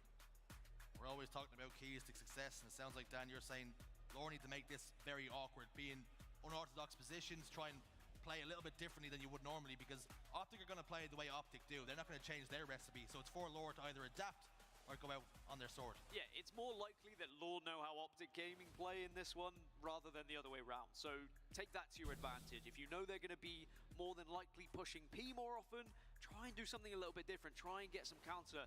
And a lot of that will come down to whether any of the players are just religious VOD watchers and they know and they have that little bit of extra knowledge, because sometimes just that little sprinkle of something can give you an edge in a game like this. And something that we've seen teams struggling with yesterday was the power-ups on Aquarius. What numbers do you send? When do you send them? How do you stay alive when the power-up's coming up? And Optic are one of the best at it. It's the adjustment from online to LAN, and Almost just using a regular ass fucking Xbox controller. You can't just kind Like of Claw. hit and slide and expect He doesn't, does he? into your chest before you die. You will die on LAN. People will be hitting their shots, and the pros nowadays do not miss. I've heard from a lot of these guys that when you get into that gunfight, if you go a shot down, likelihood is you're gonna die. So you got to be careful when you are pushing for that overshield. Important to remember, no matter what happens in this game, Law have already punched their ticket out of the pools and into the bracket. They will be heading into the elimination bracket if they can't find themselves back into this series. But what an achievement that is for these boys. It would be a great, well, it already is a great achievement, of course. However, if Optic Gaming are to win this series, they will top their pool, Complexity will be second, and Law will go through in third. And that is far too easy getting the overshield. Just as Holy shit. slide in and grab the overshield just like that, it happens far too quickly. At the same time, though, it did seem like Law focused on other areas of the map. They took down 2 members of Optic and they said, look, let's maybe just go by power, by numbers. We'll win the initial engagement and then we will hunt down the overshield player. Laura managed to get 3, but it's still Formal. That's Pushing his way onto the opposing Formal Matthew Peter Piper, brother. before he pulls that flag. I don't think he managed to get it to drop. He's happy to give it up for now. Drift desperately trying to find them and clear his angles. Chasing ghosts as Formal just backs away. Keeping Laura pretty uneasy here. In fairness to Formal, he's not usually the guy on the team to be pulling the flag. It's mostly Trippy who gets in the base and starts the run. And I think Formal just wanted the distraction for the most part, but it's worked out. Second time's a charm, does get the flag out of the base this time, but 3 are dead for the side of Optic, so this flag should be dead as well. But Lucid, on his own on the map, still pulls off a double kill. That's just something that Optic do. That's just Lucid doing Lucid things as usual. Dead zone. Battle rifle swapped out now for the bandit. As the thrust. Tapping buttons was there, came back for vengeance. Now it's an opportunity for Laura who have control of Blue Gen. What the fuck? A big one at that. Both flags are going to get pulled at the exact same time. Perhaps another one of those distraction plays. As Optic Gaming's come off the respawn, can they get the stop here? Or will Lore take the lead? Flag down in the courtyard, a couple of kills go in their favor. Dead zone, the last man standing. Drift desperately waits for his teammates to get the re. And Lore just moments away from taking the lead. Well, that's a great start for Law. Overshield as well. And Optic just need to be careful. They don't allow Law to gain too much momentum off of this. That's twice now Optic had one player that was kind of behind enemy lines, but then got caught out. Then they were at a player disadvantage. Law are winning some really pivotal engagements that are allowing them to take this control and have height on this map as well. Drift, I mean, I've always been a big fan. He is performing just as I would expect coming into this tournament. Nice stick to go out. Law playing scrappy. Optic playing a little loose in the opening engagements here. Formal goes down in the fridge. A couple of members of Lore can now descend in the base. 3 dead for Optic and another opportunity for Lore to double the lead here. Dead zone, try as he might to put damage down, tapping buttons down to no shields. It's going to be a fridge spawn. The members of the green wall, Trippy gets 1, Formal another. They're baiting and switching expertly here. 3 go down for Lore. Law getting on the better side of the slays at the moment. Optic being outslayed by 8. And perhaps Optic came into this third game thinking it was going to be a little bit more comfortable than it was. And a lot of individual runs were made, a lot of individual plays were being made. And that's just allowed and kind of played into the advantage of Law Gaming. Because Law want the individual fights. Law know they can win these individual engagements. That's not where they're losing this series. They're losing the series in the teamwork aspect, in the objective aspect. But Optic maybe will get wise to that as we progress through this game. They're already down by 6 now in terms of slays, but of course still a flag down. They need to gain some control on the map, and it's going to start with the overshield spawning in 3 seconds. They split the overshields 1 for 1. Noble's just locked in his second for Lore. 2 dead. Make it 3. Trippy all alive, all alone on blue brick. Excuse me, triple kill for Noble, and Dead Zone could be about to be the over. 4 dead for Optic momentarily. But Lore giving as good as they're getting here, holding a 1 lead advantage. And they're happy to push forward and look for more. Yeah, I think we found one of Law's better maps and modes here. You can just see by the way they're playing, the confidence in which they're moving around the map, whether it be individually or whether it is when they have support. But for all the early dominance and for all the outslay they have, they're only up by 1. And that's, again, always going to be a concern against a team like Optic Gaming, because Optic are very good at adapting. Optic are very good at learning on the go against the teams that they're facing. And they will start to notice patterns, but Drift gets a triple kill. However, will it be in vain? Because Trippy found space behind enemy lines here and can start running this flag. Drift having a very successful game number 3. Had quite a lot of assists in the Slayer as well. Trippy falls. Flag still out. Formal gets a touch to keep it alive. Lucid's there.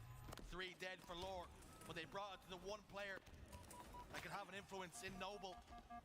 Formal's got a challenge just to try to provide some cover fire. Trippy's there. Down to no shield, though he falls to the podium. And Lore have an opportunity to get close to the flag, get the return. Lucid can't get a pick. Yeah, Lucid can't actually get that kill. Did a lot of damage though, and now the flag will be pulled. Lore have successfully stopped this one. And they may be able to send this one home at the same time. You've got to be careful if you're Optic Gaming. It doesn't look like anyone's going to be able to get a touch on it at the moment. Lore have wrestled back that control. So impressive from Lore. Damn. And Optic, that's a frustrating one because they were so close to capturing it. And now they have to restart all over again. What's crazy is they did have 4 down from Lore Gaming, and that last player, he spawned in the gen, and he was able to do that little bit of damage just to stop that flag from being able to move as fast. Unfortunate spawn indeed. Great shots. Dead zone though. He moves that flag quicker than most. 2 dead for Lore. And perhaps this is the opportunity, this is the moment for Dead Zone to slam this flag in and tie up the game 1-1. Sometimes you just need your objective player to step up to the plate. One of my biggest criticisms of people who run flags, they'll kind of drop it and maybe fire a few shots here or there, or they're no shield, so they try and stay alive. Dead Zone committed, Dead Zone trusted. Let's fucking go. Dead Zone, you're fucking huge! You're fucking huge, Dead Zone! And now he's going to try and go back to back here. Again, he's low on shields, but he trusts that Trippy will get the kill, and Optic begin to move their second flag. 5 minutes. It appears as though Dead Zone has sighed and said, fine, I'll do it myself. As he runs this second flag in. Nobody from Lore. Let's fucking go! Like holy shit, Dead Zone is cracked. And we're all tied up on Slays just Like, this kid is fucking him. Lore had that success they were seeing. It means nothing now. That is sometimes the difference between our top teams and those who are progressing out of the open bracket, is that when it does get to these later stages, the bigger teams just learn and they do adapt. Lore Gaming, sadly, even though they had such a hot start, Optic Gaming seemed to have sussed them out a little bit, but that doesn't mean Lore are done. Drift now running this one, has to be careful of the damage. Nice, Trippy. Dead Zone's also going to be there to support them, and here comes the Optic flow. Oh my, they don't even get to kill. Realize they have to play together a little bit more in this game. They were very individual to begin with, and it really played into the hands of Lore. Uh-oh. Just about a quarter left on it. Uh-oh. There was a thruster pack down and utilized immediately. Formal You're dead. picks up 2 kills. You're dead. Lucid picks up another heat wave. It's just come out of the oven. There's a brawl down bottom middle, and Lucid's come out worse for wear. Acid drops to the front base, desperately trying to keep it alive. 3 dead. Formal continues to do damage, but tapping buttons wins that 1v1. Expert plays from Formal as well with the position. Formal 20 and 16. Let's go, Formy! H4F, baby! Until it's too late. Now with 3 minutes 20 left on the clock, Optic hold the lead. It's now back over to Lore to see what they can do. Can they find any of that same energy we saw in the early stages? But as we see the likes of the heat wave suddenly in the hands of Optic Gaming now, this could get ugly, especially with Trippy having it in his hands. He knows how to play a heat wave. He knows the positions to find himself in, and he gets a double. That's 3 dead. Optic can now push off of this. Lore started the turtle, 4 dead. Lucid pulls flag out. Spawns over towards the fridge. Acid's going to be the initial pick. That's going to be big trouble now for Lore. Drift in the front base. Needs help. Not going to get it. Dead Zone is there. But it's 2 dead for Optic. They might have just been able to relieve the pressure, Lore. Keep this game alive. That's awkward. They go down by 2. You will fear the worst. Flag has got returned. Lore survive. Still very close in Slays though. Only leading by 2 are Optic Gaming. As now the Optic fans starting to believe that this one is looking more and more likely like a 3-0. Damn, Dead Zone! Lore just need to pull something out, and that overshield is probably one of their last chances to try and take an advantage in this one. They've been doing really well at getting... Damn, Dead Zone! Optic getting some big kills kills here. Damn! To grab it though. Laura only been outslayed by 2, but that could be about to get worse as Formal picks up the overshield. It's completely gone. He got 1. It was tapping buttons. It was an important kill. Acid though. Damn! Bank shot nade. Those nades. Laura have got to be able to push up the back now. They've got numbers advantage. Lucid is alone in the engine, but that's what the spawns are going to be. Formal down to no shields. Right off the rip. Take that shit, Formal. Get the back whack. The fight on the car side. These last few moments are vital for Lore. They've got to get something. Uh-oh, we're missing. We're missing. Optic Gaming off the spawn. They're finding those players who have taken that damage. Again, it's the communication from Optic just to ensure that players are not getting away on no shield. 1 minute and 10 now left. And I like what I've seen from That zone is disgusting. of course, progressing into the bracket, but I think they are a real threat to compete with the top 8 teams. Yeah, let's go ahead and get another one, Dad. There's still a little bit of life. There's still a chance that they could maybe make something miraculous happen in this series. 50 seconds, though, for someone to step up. Someone to be the hero for Lore Gaming. This could be the moment then. Lucid alone on car side. Lore being made to fight for every inch, but Lucid, when you Dead get on. 5 like that, Dead on. doesn't even need to be a factor. As we head Dead to on. the final 30 seconds, Lucid gets another kill. Somebody needs to stop him. How many times do we see that happen when Lucid, one of the last players alive, and he still pulls off a double kill? He's been the thorn in the side of Lore all game long as Formal also gets another. 18 seconds, but 3 are dead for Lore. They're going to have one last ditch attempt to try and get onto this flag. But Optic can now just hold the line here. The green wall will well and truly be set up. Formal turret, sitting bottom middle. We're running out of time. They're not going to get close. Noble will fall. Lore will fall to the Optic Gaming sword. 3-0 the series score. And it wasn't as dominant as perhaps expected, but I think that we have to give credit to Lore there for how they played and how they forced Optic right to the very end in what was a closely contested tie. But the score will say 3-0 overall in the series.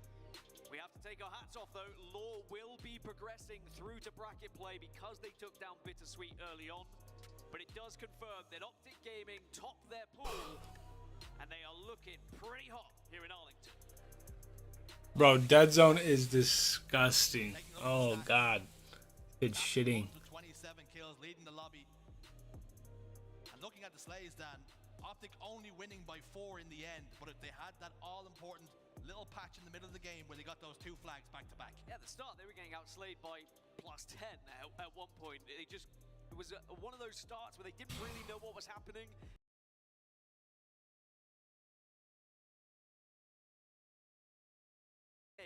Watch what happened afterwards. It was a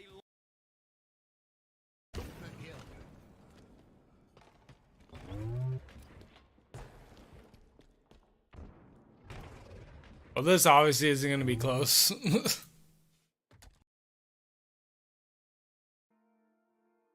Cloud9 leads. That's not over yet? Holy shit.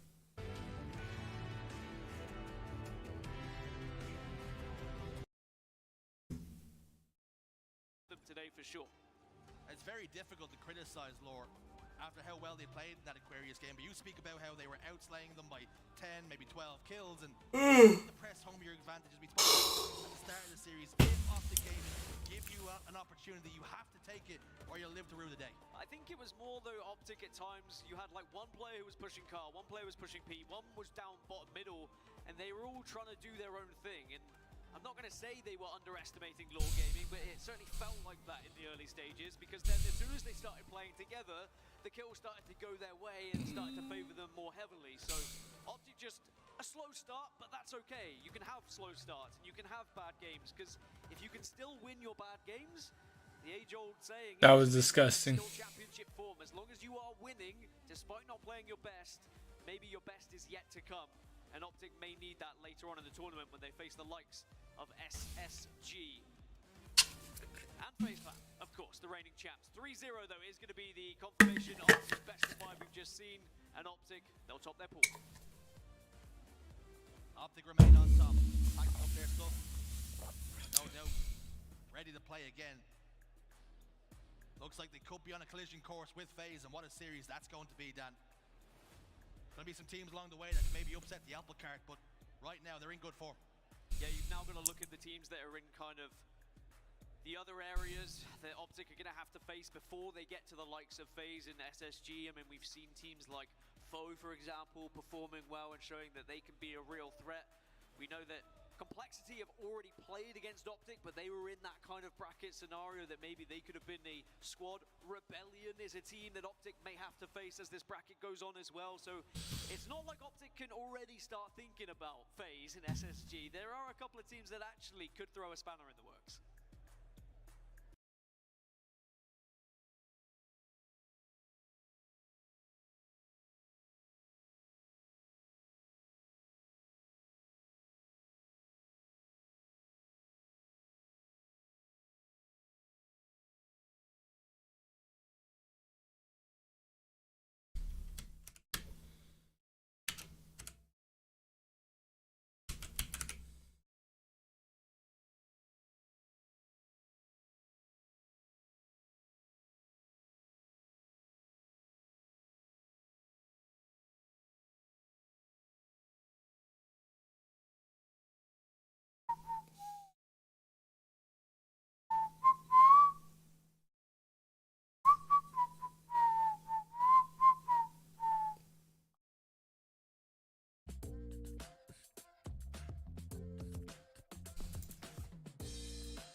The fuck is this music?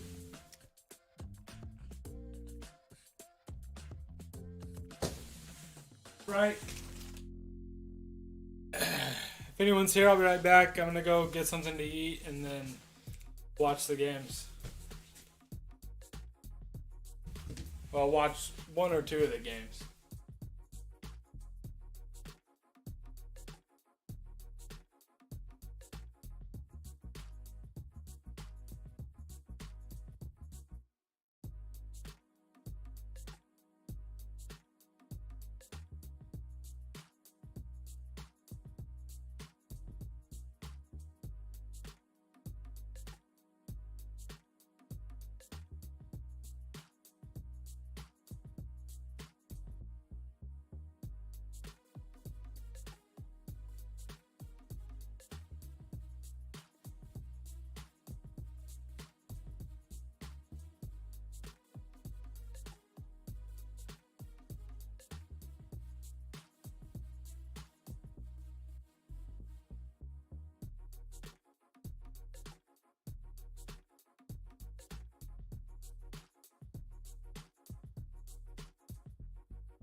Welcome back, CDL fans. It's the final Saturday before Major 2, and we've got 3 key matches coming your way. First up, Carolina faces off against Vegas. It's a must-win matchup for both teams as they try to snag a spot in the winner's bracket in Miami. But honestly, it's the old-time matchup Playster versus Attach for me. Next, Miami Heretics are trying to build momentum going into their home major next week. But the Minnesota Rocker could play spoiler if they get their act together. And we round out your Saturday with Toronto Ultra versus the LA Thieves. The defending Major 1 champions were humbled in their last couple games, and the Thieves smell blood. It's all coming up right now on the Call of Duty League.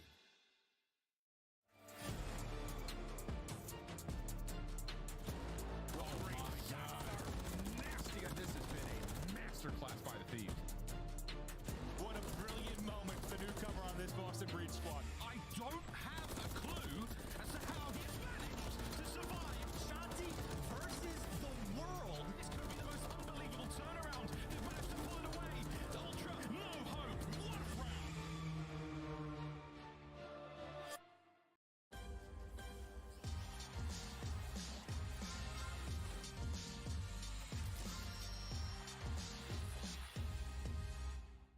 round. A's nearly done. The second segment now toast. Extra forward, Crip guns the pair of them as the Thieves are absolutely eating Gorillas alive. Oh, those are big shots. Oh, Kremp is still going too. The extra damage is there. In the meantime, it's the B zone. Nasty back to his home. Nasty, by the way, watch the flank for the squad, bottom blue. Oh my God, yeah. Oh my God, LA Thieves.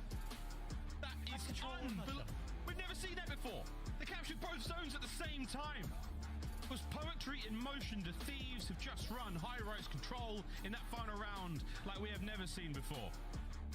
No, that's not your opponents in ranked last night. That's the LA Thieves capping both points against LAG. Something we don't see too often at the pro level. Welcome back in, everybody. Chris Puckett alongside Rosalie, a.k.a. Alley Cat. We got Nameless at the end. But, Allie, I want to start with you in LA Thieves. You've been a believer. Even when they're at the very bottom of the power rankings, you thought there was potential in this roster. They're starting to show it here in stage 2. Absolutely. I think for them, it's just been a lot of these heads-up plays in these very high-pressure situations. We literally saw it in that clip as we started the pre-show, and the fact that Nasty went on that A site while Kremp was locking down B to end up winning the series. Nameless, their only 2 losses, Optic and Atlanta. LA Thieves are taking care of business. Let's take a look at some of the highlights and break down what is going right out there in Los Angeles. Yeah, there's a lot of things going right. One, Ghosty has been extremely consistent. I mean, one of the most consistent players we've had all year, honestly. It's been great throughout this stage. And what's been going right for them is they're getting people stepping up on all fronts. I mean, Afro, this stage, and Respawn, so much better, particularly in their last match. And that's what led to 3 Respawn wins. And then in Search and Destroy, that has been like their flagship mode. 5-3 in that game mode. But Afro, once again, and Nasty both have been unbelievable in Search and Destroy, top 10 players. Absolutely, and on the team level, it's been the attacking as well in Search and Destroy and Control. They have probably, if I looked at the nitty-gritty and the stats, LAD is probably one of the strongest Search and Destroy defense teams right now, as well as on Control. And the reason they're finding success in these series is not only that consistency, but also consistently clutching up when it comes to the attack. We've seen it in multiple Search and Destroys. We saw it yesterday on High Rise in that round 4 for that attack. They have been extremely heads up in these situations. Absolutely. They're also #1 in opening duels throughout this split, and that's wild when you think about like how good New York and Atlanta have been in that particular stat line. So LA Thieves, they have a lot going right in their camp right now, sitting at 4-2 with some flagship wins over what people would consider top 6, top 8 teams in Vegas and Minnesota. LA Thieves on a heater as of late could somehow finish with a 5-2 record if they're able to find another win against Toronto Ultra today. And if they did so, that would boost the Thieves up into a top 4 seed heading into Miami. That's a big matchup, but you also see they're right there at number 6, right behind Vegas Legion, who are also sitting at 4-2. Yeah, and Vegas Legion, they've just been amazing, man. I love what we've seen out of them, bringing in Geo. Vegas Legion have a huge opportunity today versus Carolina.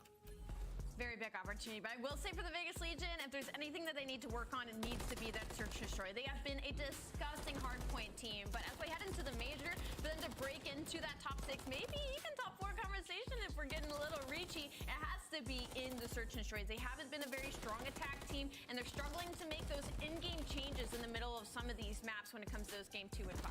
Nameless, I'm looking at the numbers here. You lost to Toronto 1-3. You lost to LA Thieves, which was a surprise 1-3, but then you beat up on LAG Miami, Minnesota, and Surge. Is today's matchup against Carolina easier, or do you think this would be Vegas and can the driver's seat once again? I feel like Vegas probably looks at this matchup and they're like very similar to our recent matches. We should come in here and take care of work. I mean, they're pretty consistent all three game modes, Chris. And, you know, Ali is talking about our reach. I'm going to reach here a little bit as well. Okay. If you look at the stats, I mean, across control and hardpoint, they're 11-6. That puts them as a quote-unquote top 4 respawn team if we're looking at stats. And, you know, versus the field, like, we've seen what they can do. I mean, they've been working on their map pool. It's pretty deep. Attach has been top 5 in all 3 game modes. After yesterday's match, he's actually top 3 in hardpoint. Like, he has been unbelievable for this roster. They were world champions together on Denial Esports back in Advanced Warfare. Today, they're on opposite sides of the warfare. Attach versus Clayster, an AR duel that we're definitely looking forward to today. Yeah, unfortunately, if this graphic was made during split number 1, those numbers would have been a little bit closer. Clay and Fellow, the ARs in this team, and Carolina Royal Ravens have been struggling a little bit compared to the start of this season. Both of them rocking right now a .83 and a .87 compared to a previous .94 and .91. And that's what's going to have them struggle moving forward into Major 2 because they're not keeping up with the slaying as the rest of these top teams. I feel like the Ravens have such like a very high ceiling. I could see them making a run and getting a top 4 if they were starting winners, get a little bit of good fortune because they have the players to do so. But they have such a low floor. Like we've seen them, they were in a great spot. I mean, you're talking, you know, or their series count. They go up against Miami, a match served to them on a silver platter, and they fumble it. And honestly, Fellow needs to be better. I mean, when they brought him in the last split, he was playing great. They were winning a lot of respawns. A lot of their hard points were very close, but now it's just not been the case. That's their worst game mode, the one that was saving them. The one man who is trying to lead this team to victory is consistently dropping numbers. He leads the league in hardpoint damage per 10 minutes, and he's doing that with an SMG. Top 3 in control as well. He's a respawn god right now. Absolutely, and trying to make a case for Rookie of the Year against Linz right now. And with that, they need Carolina Royal Ravens to get some wins if he wants to be a part of that conversation. Speaking of Linz, he's playing for Minnesota Rocker this season, and the Frenchman has been putting in work. Despite all of his efforts, they've dropped 4 game 5s, nameless. Minnesota may be the least clutch team in stage 2. Listen, they went to 4 game 5s, right, Chris? But like, it's so bizarre. They're 1-5 in map 1, and they're 0-4 on map 5, right? So like, to start an end series, they just have to be so much better. I mean, they got 3 players, .7s in Search and Destroy, and honestly, like, it's the game 5s. They're falling apart. They're losing 0-6, 1-6 in their game 5 S&Ds. You know, this is a team that a lot of people had a lot of high hopes for coming into this stage, but I think a lot of people forget that there was a huge change in terms of spawns, and from stage 1 to stage 2 is a completely different game, and they haven't been able to figure it out just yet. We're still waiting on a Big Wake to turn into the superstar that he once was, and it's really just been like clutch plays from accuracy to get them through some of these maps, and Linz taking over. So for Minnesota, it's like you got to start all over again, man. You got to build your confidence back, and they saw that versus Seattle, but they would take 2 steps back if they lost today versus Heretics. Yeah, and unfortunately though, in that map 1-2, they've been struggling. 1-4, I believe now that is 1-5 after their match versus Seattle, and they've had a tough schedule, to be fair. They've had to play top 3 of our top 4 seeds in Atlanta, Optic, and Toronto, and 2 of those went to game 5, so they started out really strong. The issue is when they start playing down to their competition in the Boston, in the LA Thieves, and especially against almost the Seattle Surge, where they were able to pull out that win in game number 4. They have to win against Miami Heretics if they want to change. A win keeps their hopes alive, but let's talk about their opponents, because the Heretics are in a similar position after beating Carolina 3-1. They're also sitting at 1-5. This is your final fight against Minnesota, your 8-16 map count. Chances aren't good if you make it into the winner's bracket, but you're at least hoping to come in with a 9 seed, maybe? Yeah, and you know, that would honestly be a win for them, right? Like coming in, winning your last 2 matches, getting some confidence heading into this next tournament. I mean, we saw happen, like, winner's bracket ain't everything. They were in winner's bracket. They got double bopped, kicked out of the tournament. So a slow burning process of like trying to improve and get better and make a run at a tournament, I mean, I would admire it. I mean, we saw their hard point. It's been solid. 5-5, they're top 6 in that game mode. They've been able to beat a team like Atlanta FaZe and HP. So you favor them there. It's been the S&D and the control. It has to get better. They're last in the league in Season 2 opening duels. First Bloods with this type of roster, you should be able to get it. And then on control, they're 12th in defense. A big fall. Like, they were good at control. One of the better control teams in Split 1.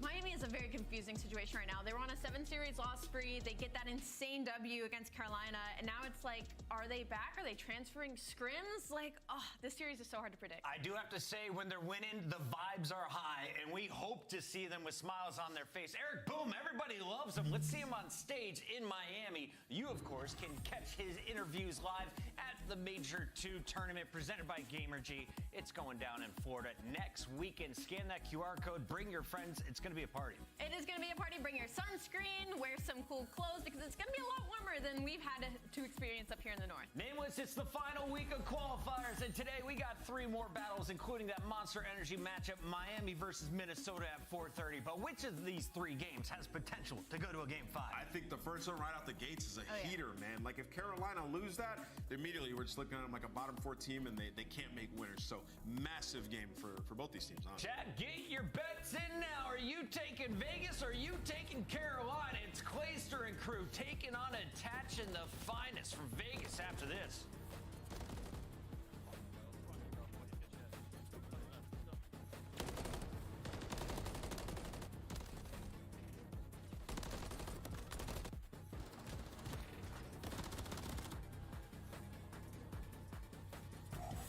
Slice up your competition with the Executive Chef Operator, now available in-game in the Call of Duty store.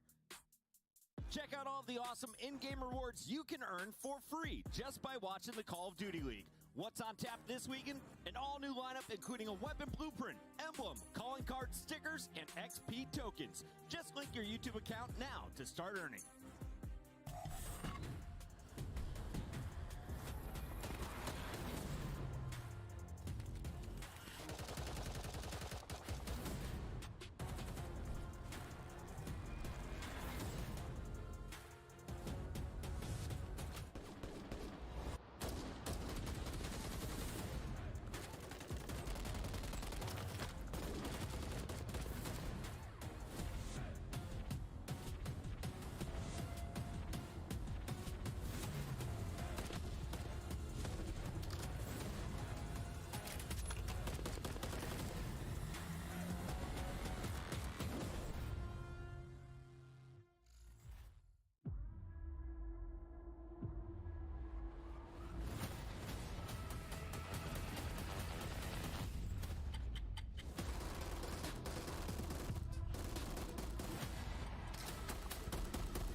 Dealing with just God mode Attach right now. Attach right over the top of the car. Oh, bleed! A 1v3. Arrow is not slowing down. Finds his third on the mat. Make it 4. Let this young man get hot. It's gonna be hard to stop him. Finds an ace on the round through the middle of the map. Purge gets the double kill as well. Geo pops off. Oh, okay, Geo, I see you, baby. Let's go. Nero is all across the map. 7 in a row for him. Vegas Legion clutch up 3-0.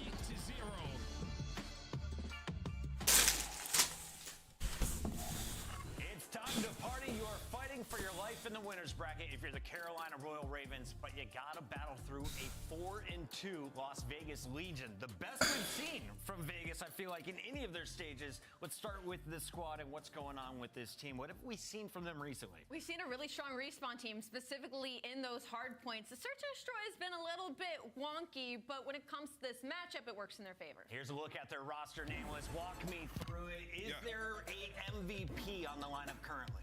Yeah, you got to go attach. I think he is the MVP. I mean, he's a veteran on this roster, and he's sort of got them to another level. I mean, he's been performing as like one of the best players in the game throughout this split. Honestly, like I said, top 5 all 3 game modes. But I said it in the pre-show.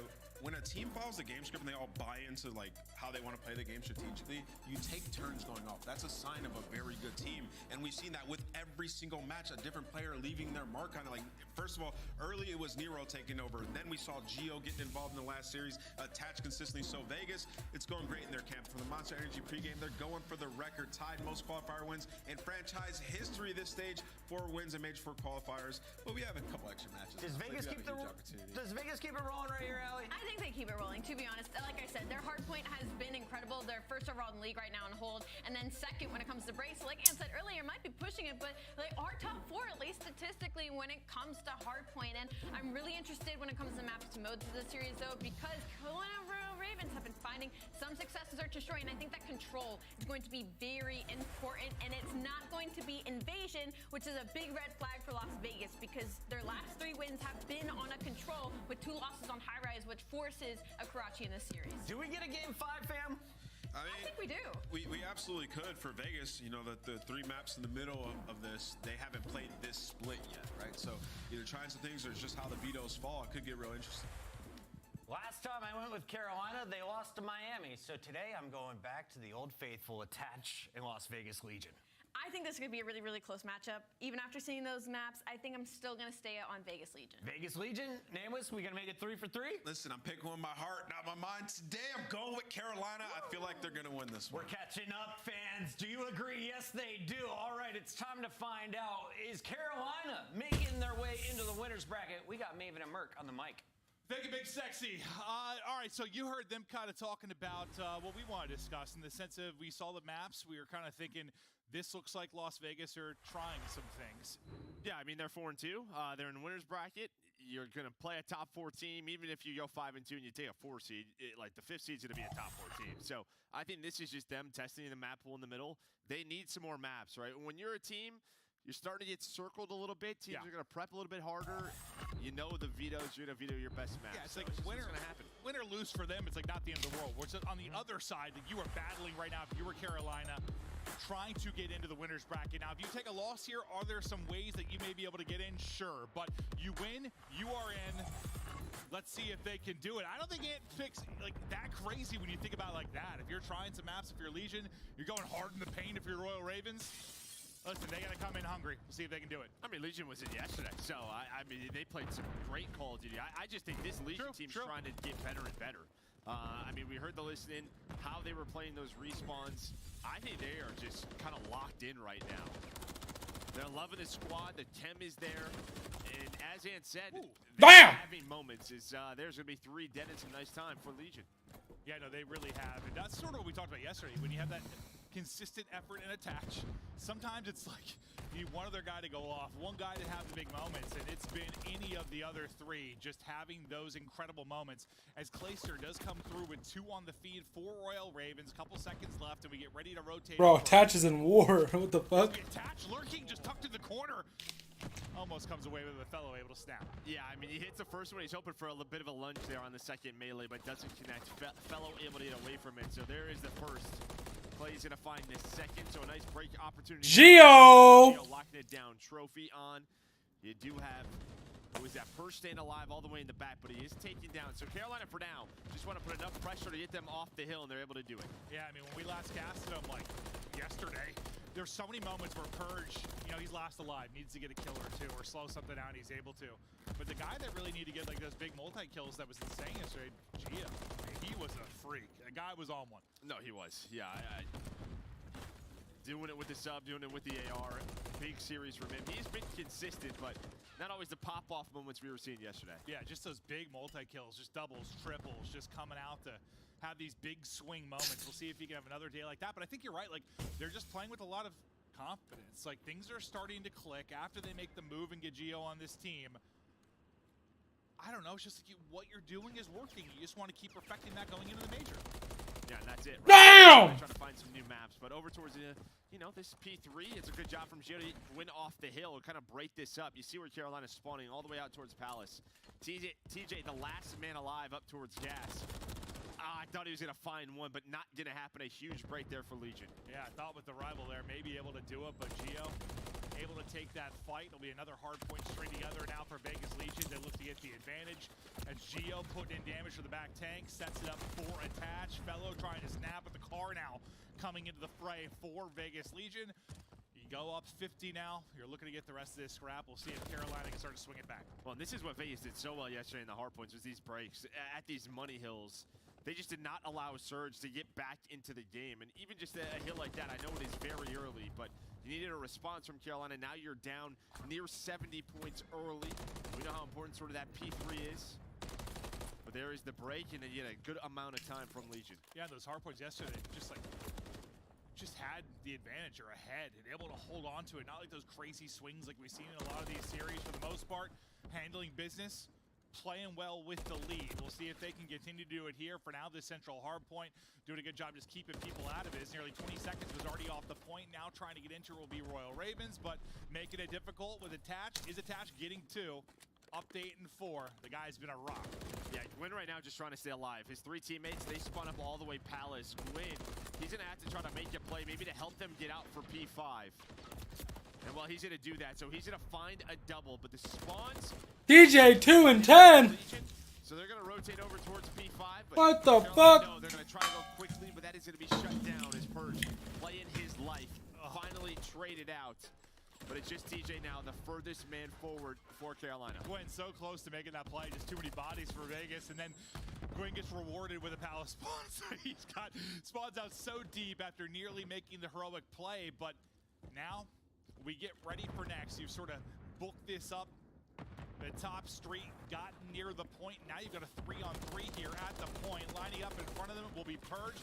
Purge is making good plays, bro. He's trying to dance with. Gotta make it 2 more. Oh! The headshot comes through clean.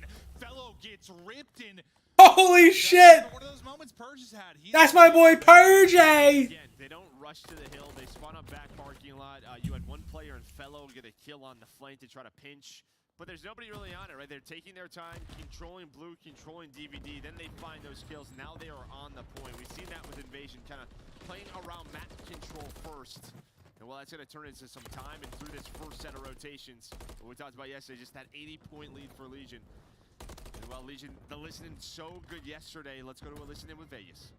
He could be a freezer. I'm choking on time, yep. I'm looking over you, Don. Angle left, angle left. I think DVD. Gwyn hurt on the right. P1 tank, right side. Contest from ACD. Oh, bro. One shot, Weak freezer. One back in. All 20 up Palace. They all 20 up Palace. Okay, Glaciers gonna do ACD probably. Freezer, he just broke the door. I'm gonna die.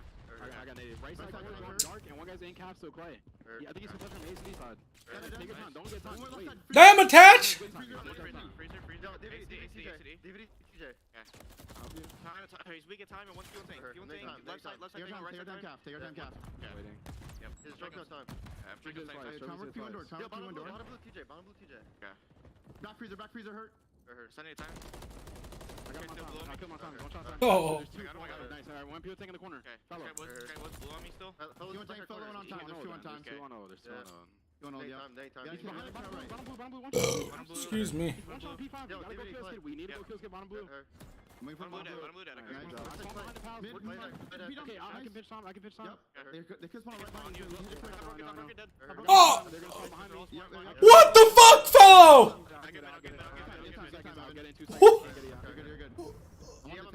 Oh!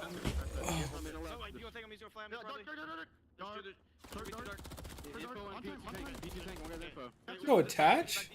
Alright, you gotta come for me. He's Palace. Yeah, how many times? They all have to go right. Open. He's at it. Bring him up. Yeah, very weak. I've left that. He got me. I'll do this. On time. Good old. Just go new, guys. You guys hold the right. Help him out. Well, Joe, based on how good the listening was yesterday, and like things were going a little better for them in game, I think during it. This time they were dealing with some scrappy moments. What were your thoughts? A little chaotic. I think there was a little chaos there, but I still think you kind of heard like we need to do this. Let's focus on this guy. Like killing the guy in blue, like they had to deal with that first. Just sort of. Yeah, like hey, I'm spawning behind them. You guys just play your life. I'll get the player on the hill. It was a nice break towards P2, but then yeah, Carolina they fight their way back, trying to make this a game. Much needed break over towards P2 from them. Yeah, you were spawning Palace out. It was looking ugly, but they were able to get out, get some of the time. But I'm sorry, but Clayster has to get some kills, man. It wasn't even like that chaotic. It's like, you know, it's different. I'm sick of seeing him. I'm sick of seeing him never have kills, bro. It's so annoying. Yeah, I hear you, but we've definitely heard far more chaotic. That's Someone said they had left. They're all going to be right 6 times. Oh, Purge. Like, they're all going to be right. They're all going to be right. They're all going to be right. Yes. True. Yeah, he was very clear that he was holding that mid lane, that's for sure. But they're pushing this lead out to 100 again. Gio, I was about to say he's on 3 in a row, but the second out of my mouth, he's dead. Nero. What is Clay doing right now? Yesterday, you know, we were talking about this map, I think, for the control and how good he'd be. Like, he didn't really have that pop up. The other guy stepped up, but showing his star power currently. It's this advantage you've held. And the nice part going up. TJ brought it back. I'll tip that. Royal Ravens, like, still like 60, 70 point advantage, right? Yeah, and that was the thing with the listening, right? It's sort of they knew where they wanted to be on the map. You heard a couple of times, let's not play for the hill, let's play for certain positions. You know, it's the spawns and just cashing in where they can, and they did it at P3. So they're now 38 points away from winning this map number 1. Well, Nero, keeping it rolling right now. We'll see if he can find more action, but we'll snap things over to Purge. Get some info behind the stun, but it'll get dropped by TJ. Last time we were at this hard point, Hip fire cheese. Hip fire cheese. Of course, this as well, but you need every second you can possibly get right now if you are Royal Ravens. Yeah, you'll take this if you're Purge, right? In Legion, they're going to take that 10 seconds. And I thought Carolina, we're going to have a very clean rotation over to P5, but then a couple of players died. Who is that? You see the spawns coming in over towards Palace, so it's kind of a 2-on-1. Okay, so they spawn towards the front, so everyone now is going to be back parking lot. This is a great chance for Purge to have an individual play, go for some spawn kills, but I think Clay sees him throw a stun, so they know his spot, top blue. But so many people are focused on him. Look at the hill. All of Legion are here, so it's a 4-on-4 on the point. That had insane to the back dumpster. You get the numbers here for Royal Ravens. You take down 3, you lose 1. You get control of the hard point now. Only guy really close on the other side of this for a pinch opportunity will be Gio. He almost got 2. His fight. So it's another moment like we kind of heard during the listen-in where you start to kind of chip away at this. You're making some good plays if you're Royal Ravens. It's just, I mean, this is the problem of going down 100 early. This feels like you're always trying to claw your way back. Yeah, and again, they are, this is no surprise, unfortunately for Carolina. Kind of used to this if you're a fan of them. 0-7 throughout. Yeah, TJ locked the fuck in. Clayster's just getting fucking shit on. Not looking so right now, looking more like an 0-8. Okay, Purge, you did not have to tell that. But you're gonna see Gio just gonna get on this hill. Gio is a fantastic player. I'm so happy for him getting picked up. He definitely deserves it. Yeah, right. Any second you can get so close to a victory here, trying to make the rally. It's Carolina and Gio now poised to pounce, going into. Okay, bro. I gas you and then you do that. Double. Just keep this alive. Again, a nice sequence here from Carolina, but will be too little, too late. Or Gio ramp up some sort of miracle. For now, Nero just in a position to kind of keep them out of the point, make sure they can't get any time. Happy to do that and play his life, but finally will drop in a gunfight to Gwen. Gio will be next up the bat. You got 10 seconds to go. You can't quite win it here, so you do a good job at extending this to another hard point if you're Carolina, but you are close and chomping at the bit if you're Legion. Yeah, you're so far away now. You have Gio finding spawn kills. The one player forward is going to be Clay through dark, but he's by his lonesome right now. He's going to have to make the first play. Nate's starting to come on through, but Carolina set up. The crossfires are in 2, going to go down, make it 3. And Vegas Legion with another hard point victory. I mean, you just had to throw so much at that. Clay is chalked, bro. He's chalked, man. I'm sorry, but that guy cannot get kills. And Legion close it out easily there, Tractor, but like he cannot get kills. 4 now for them. The hard point's been clicking. You saw like the holding and breaking stats. I mean, all around they've just been good, solid. Yeah, just good. Like not necessarily like blowing everybody out of the water or looking like the best hardpoint team in the game, but do they look like they can take a hardpoint off of a top team? Maybe be that dark horse. 100%. Yeah, and again, you're getting it from all 4 players. TJ started 2-10, guys. Some insane numbers, but everyone's within 500 damage of one another on this map number 1.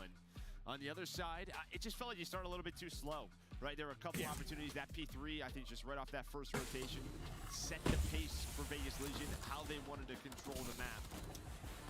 near that second set, Carolina got going a bit, but it was just too late. I mean, how often have we seen that this year where it's just like, you know, you have like strong side spawns or whatever the case may be, whatever the map may be. Insane shout out to Gio. P2, Insane. Like you give up that time and try to set up for P3, and then you get broke, and it's like, okay, we're down 100. We see it so much. I mean, obviously it's real common, like a skid row or something like that, but it can happen anywhere. Like you just try to set up, one break comes through, and you're like, wow, we are in a hole. Yeah, you spawn Palace, and you're like, yeah. This is tough. Yeah, you gotta run very far across the map. But now this is where it gets interesting again. Vegas, obviously the position that they're in, these next 3 maps. That was insane out of I mean, Gio. you haven't played this all year in High Rise S&D. They're literally 0-0 on the year. They and the other 2. So it's the middle of the series, right? The middle 3 where it's Karachi and Control, you haven't played this stage. Skid Row, Hardpoint, you haven't played this stage. So like, if there's an opening for Carolina, it's right now. Yeah, and like what the High Rise hasn't necessarily been great for Legion, right? The Control's really been the invasion that's been solid for them. So, like, would you love to get a Karachi that's maybe looking a bit better? Like, looking better, but we have to see the stage. Like, This team's just getting better. And pull out as a wild card, maybe at the major. Huh? Anything you can grab. I mean, yeah. And listen, it's so weird to talk about this stuff because we know they're, like, scrimming this, you know, day and night. Like, they're playing this stuff every day. We talk about them not playing it at all. We're just talking about, obviously, here in, like, the live CDL matches. They obviously have a ton of reps on it, but, like, it's just different. I mean, for players talk about it, just going from scrims to matches. How many times have we heard a player say that when it's a team that's struggling? If we can just replicate what we're doing in scrims. Well, yeah, I mean, some teams are playing to win scrims, and other teams are testing to practice, right? Yeah. Finding things out. But again, just looking at the maps and modes here, start off with Invasion Hardpoint, over to High Rise S&D next. And it's, I mean, it can be as simple as, you know, I feel like when you're a team like this, especially, like, I know a lot when we're talking about the, you know, like the top 4 squads, it's like, yeah, man, they get like one more search or one more hard point, like they might win the tournament. Like, it's really just like one more map, like widen it. But like when you're a team like this, it's like kind of up and coming in Legion and like really starting to become a threat. Same thing, like one can be the difference between making a deep run and not having what it takes against top squads. Yeah, I mean, I just take a look at like Miami stage 1. It was just like, sure, invasions were coming through.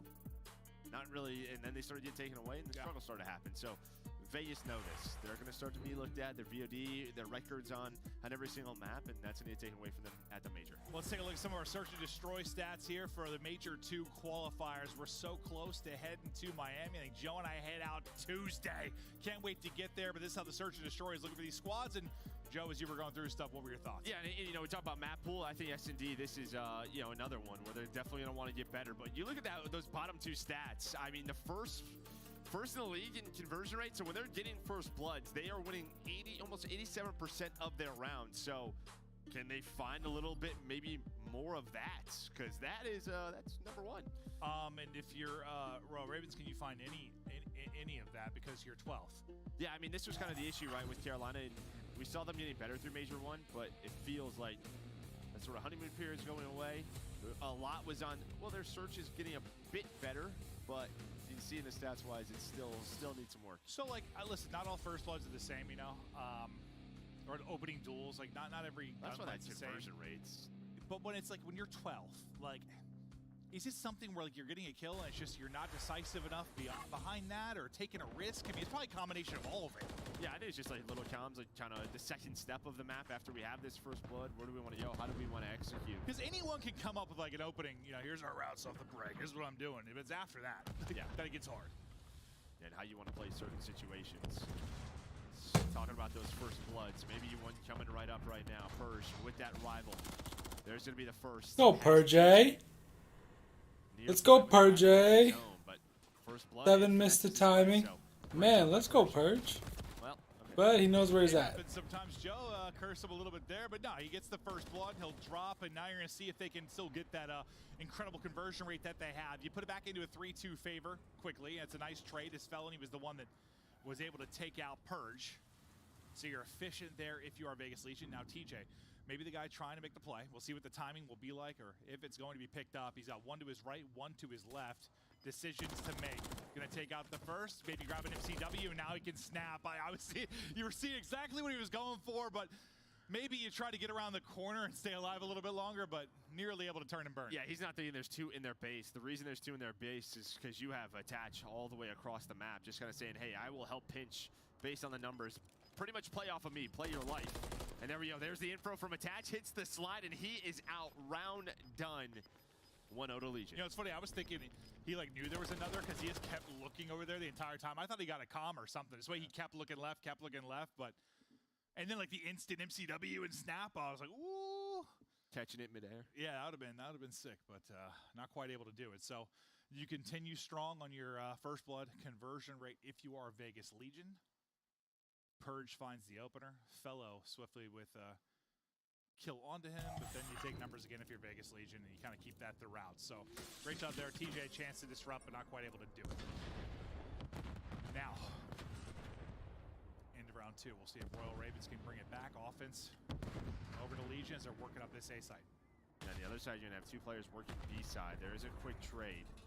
So that was TJ and Gwyn working in tandem. So 3-on-3. And that's one of those where it's like, who's the first blood? Basically, somebody's roster. Oh! Yeah. Oh! But nice shots from Fellow with the Renetti. This Gwyn's going to find one. So he's in a 1-on-2. This is a nice read. Throws the stun out. And it looks like Nero's just pushing this. And he's above him. Off the rafters. What a play from Nero. Climbs on up. Great balance. As he runs across the top. Little ballerina. Look at this. Some sort of gymnast. Look at him go, though. That was almost real awkward. Yeah, he guessed the wrong corner. Yeah. And that, dude, I was about to say, like, I thought Purge's, like, centering and, like, resnap was really clean. When Hugo fell on a pistol, I was like, okay, that was probably real nuts from his end, too. Because I thought Purge almost beautiful double there, but just comes up a bullet short. But now up 2-0, I think technically got the first blood there in Attach, I think, before he was instant traded, So it counts. Yep, keep that conversion rate up.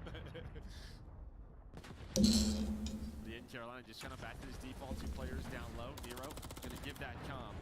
Just watching that cross. And Purge, just based on the timing, he was thinking about jumping, thinking about waiting. Almost gets caught and does get caught.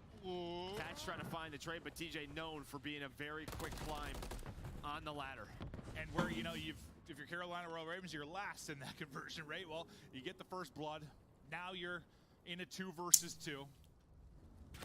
We'll see if they. What the fuck, Clayster? Not looking good, Gio. What the fuck? All on Fellow now, looking to clutch. We'll see if he can get kind of 2 1-on-1s here. He's got a little time to work with. 35 seconds, not stressing yet, but Bomb obviously in a tough spot. Yeah, Bomb's on. I think the best thing for him is they have no clue where he is. He's not into a spot. That plus the time that you can actually get a route. Oh, and there we go. He's just going to run by Gio, but Gio turns around, so... what the fuck is this? Out for Fellow, but the time on the clock is not. He's got 10 seconds, 5 to plant, snaps, and again, Attach is trying to waste time, and I think he has done it again. Saw it in round 1. Bomb cannot be planted. Gio actually checks it. He actually checks if he was on it. But there we go. Vegas up 3-0. I mean, Fellow did a whole lap of the map. It's like, where are these guys at? I mean, the timing he got with Gio in the shack, tough. And then, I mean, the read there onto Attach. He's able to win that, but God, I mean, that was just kind of frustrating to watch. He's losing a lap of like the entire map. Yeah, I think the 1-2, I think we were on board with Clay when he gets taken down that 2-on-2. I don't know if he had a call it or what, but it looked like he was looking up towards the helipad, but I think Gio like jumped behind him or something, so sometimes Tommy's on this map can be tough. Yeah, it's high rise in a nutshell. Gwen, rival in hand, just lurking by B. TJ kind of here with him, just holding the angle. You can see Gio, I mean, they got a trophy all the way back kind of in their window. They're thinking maybe somebody's going to get aggressive here. Hold and take this gunfight, peeking it for info. Yeah, TJ just ready, waiting, lurking, getting some damage in, but now the gig is up, and that position's not going to work for now. Got a gunfight down low, some nice damage in from Fel, but good job just backing down. It's going to be tough to get a clean kill, and finally it's Gwyn on the site. Oh, that trophy. That would have hit Nero, but a nice heads-up play from TJ and Gwyn. The double chalice on point out of Carolina this round. I don't know about that. Over towards B. Yeah, I mean, Gwyn just having that rival in these close quarter combat scenarios. Picking up. Oh! Keep the tracking on. Gwyn's able to get 2 in the round, and Royal Ravens, you finally get on the board. Someone just shit on him. Just a nice tight setup, and as you Because said, he was pre-aiming that shit. Free kill. Nero doing, watching that cross from down low. from the Vegas side on defense. He's just playing the info down low, able to back your way in some nice kills from him in the round. And we saw him snapping a bit. Yeah, he had a couple good snaps and like a couple of situations that maybe fuck go chow in that moment. But I thought it was just a good job, like just getting down, staying especially up. MCW, right? You're just thinking gunfight. Yeah, well, especially like I mean, he snapped on someone's forehead in the second one, but still gets out of harm's way. Because knows, I mean, he gets traded instantly, even if he wins that. I think they had what numbers at that point. Plays it well for 3 in a row for him, 2 for Glenn. A much needed round. Yeah, but this has kind of been the same standard setup here. How is it going to be a little bit different? TJ's going to run into a nade, so there's some info for Purge. And there is a first blood. Gio from the helipad stairs. With how quick, or well, how slowly they just haven't really been working up towards B. They've allowed some positions to go the way of Vegas, but a nice trade from Fellow. It's just like once your positions give it up, sometimes this map is just you just like play so scared for a little bit. It's just 100%. Any peek, someone could be holding from somewhere. Like nade hits you, now you're like, okay, now what do I do? But TJ able to wrap back out and get bomb planted now to the 3 versus 3.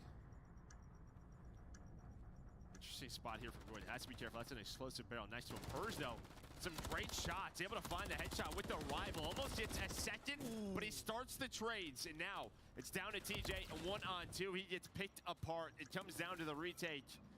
Nero almost got turned on, I won't lie. Yeah, what Purge, like in the 3v3, gets that opening kill. I know you were impressed by that. Well, yeah, I mean, he almost found another one, so. Yeah. Just buys enough time for his teammates to get there. And then everyone's position's known due to him. So just Purge just leading the way. It's kind of like a first blood in its own. Bro. Right here we can see TJ just like. Clay's just so checked, man. Knows he's going to have just so checked. And you know he's checking his team too.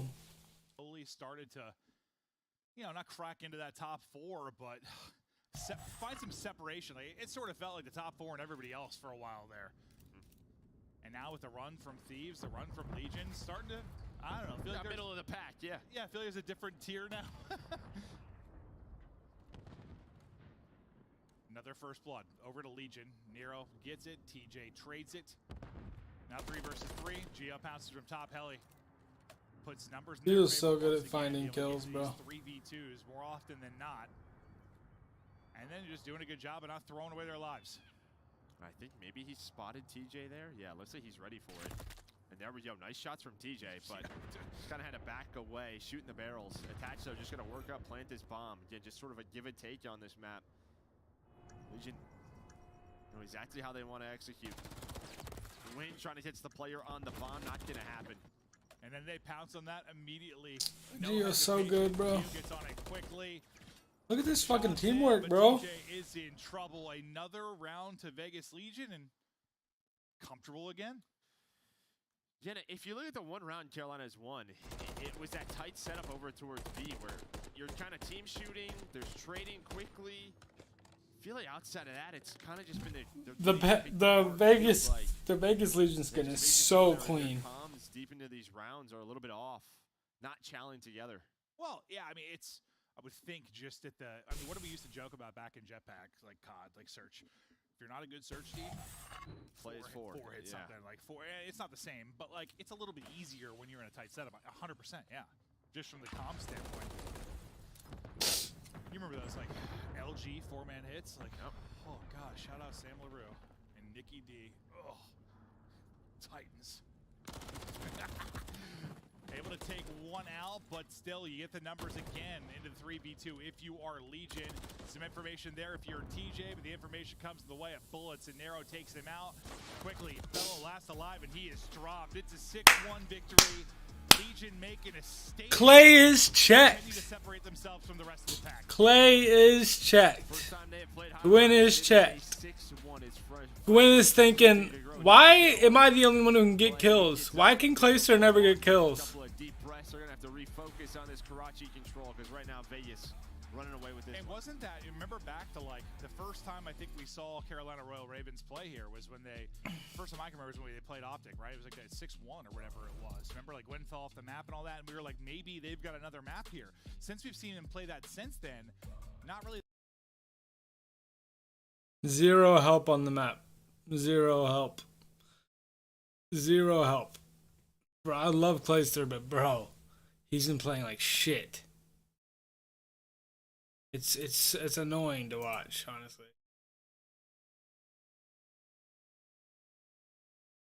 100K. That is lined up looking so good. I'll tell you what, the money is fantastic for our teams, but right now the pride is very much felt. They want to get this first place. They want to kick off their season strong, and the money ain't bad either, I'll tell you that much. They didn't turn those series into wins necessarily, but it gives you hope and it gives you a little bit of something to pay attention to, as especially this Saturday rolls around where Brad took it, I guess you could say. I was in high school and I didn't really like look at video games competitively as like an option. It wasn't until after I was done with high school and just needed to get a job, I was like, you know what, I think I'm gonna do video games.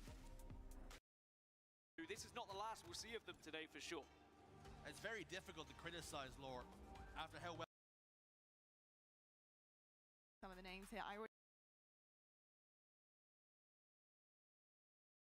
But Complexity looks strong enough to where this could be an upset. I think that these two teams are in that same tier, so for them to match up in winners bracket round 1 and really dictate a large portion of what their future holds this weekend in this best of 5, that is such an exciting electric matchup. I hope we put that on main stage. It's going to be absolutely incredible. Elimination bracket though, we have got Cloud9, Darkest Hour, Native Gaming and Lore Gaming who have fallen short, but they're lying on the safety net right now of the HCS, and it's whether or not they can rebound back up and who drops down with them, but all of the teams up there are pretty damn scary. 3 teams come out of our open bracket and advance to the elimination bracket. That means they were able to best the pool teams. That is how strong the open bracket was this event, and I can't wait to see if there's more noise to be made. My eyes, though, are on Native Gaming. You have a player in APG that is a world champion in this game, 2nd at Worlds last year. This is the following year. APG cannot afford to go out early this event. He is a world-class talent. I'm excited to see if Native Gaming can turn that ship around. We have a ton of matchups for you guys to look forward to on day 2. Day 2 being one of my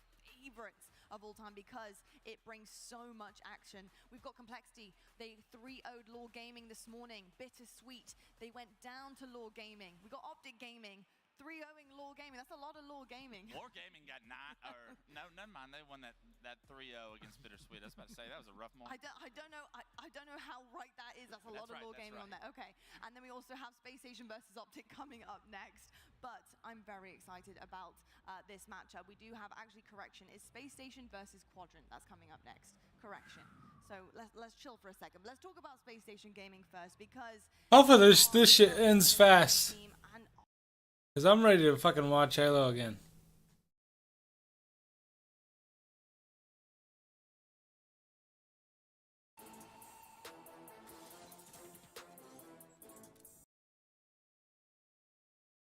to start making some noise on that main stage. What does Bound bring to the table for this team? Entry frag player, the damage dealer like you saw on the Unlocked series. Sometimes you have to go down in order to be effective on the map and to put your team in the right direction. That's what I expect to see out of Bound, and that's what we're going to see. That's what we're going to see, and then on Quadrant's side, they are doing everything that they possibly can to keep themselves alive against Space Station Gaming. What do you need to see? This one's personal. Legend left you. What do you have in you? Sika and SLG. I'm looking at you to have big series. This should be ugly for the side of Space Station. Quadrant need to make it scrappy, and let's see if Sika and SLG can get their revenge on a player that left him. Let's get straight to the main stage, folks. This is going to be the first main stage matchup of the championship. Quadrant. It's SSG versus Quadrant merch kind of sick. Kinda.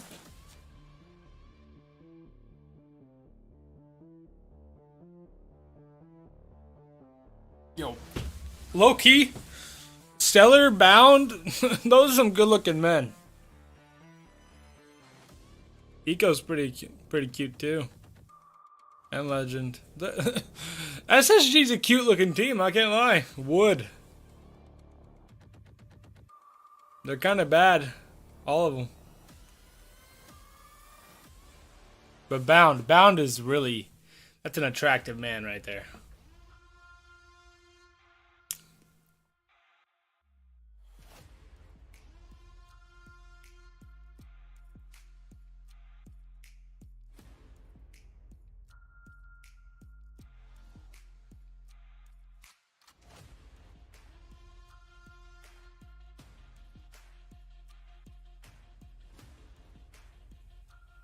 Yeah, I'd be losing so much weight if I was in one of these videos. I'd be like ripped. I'd be like, A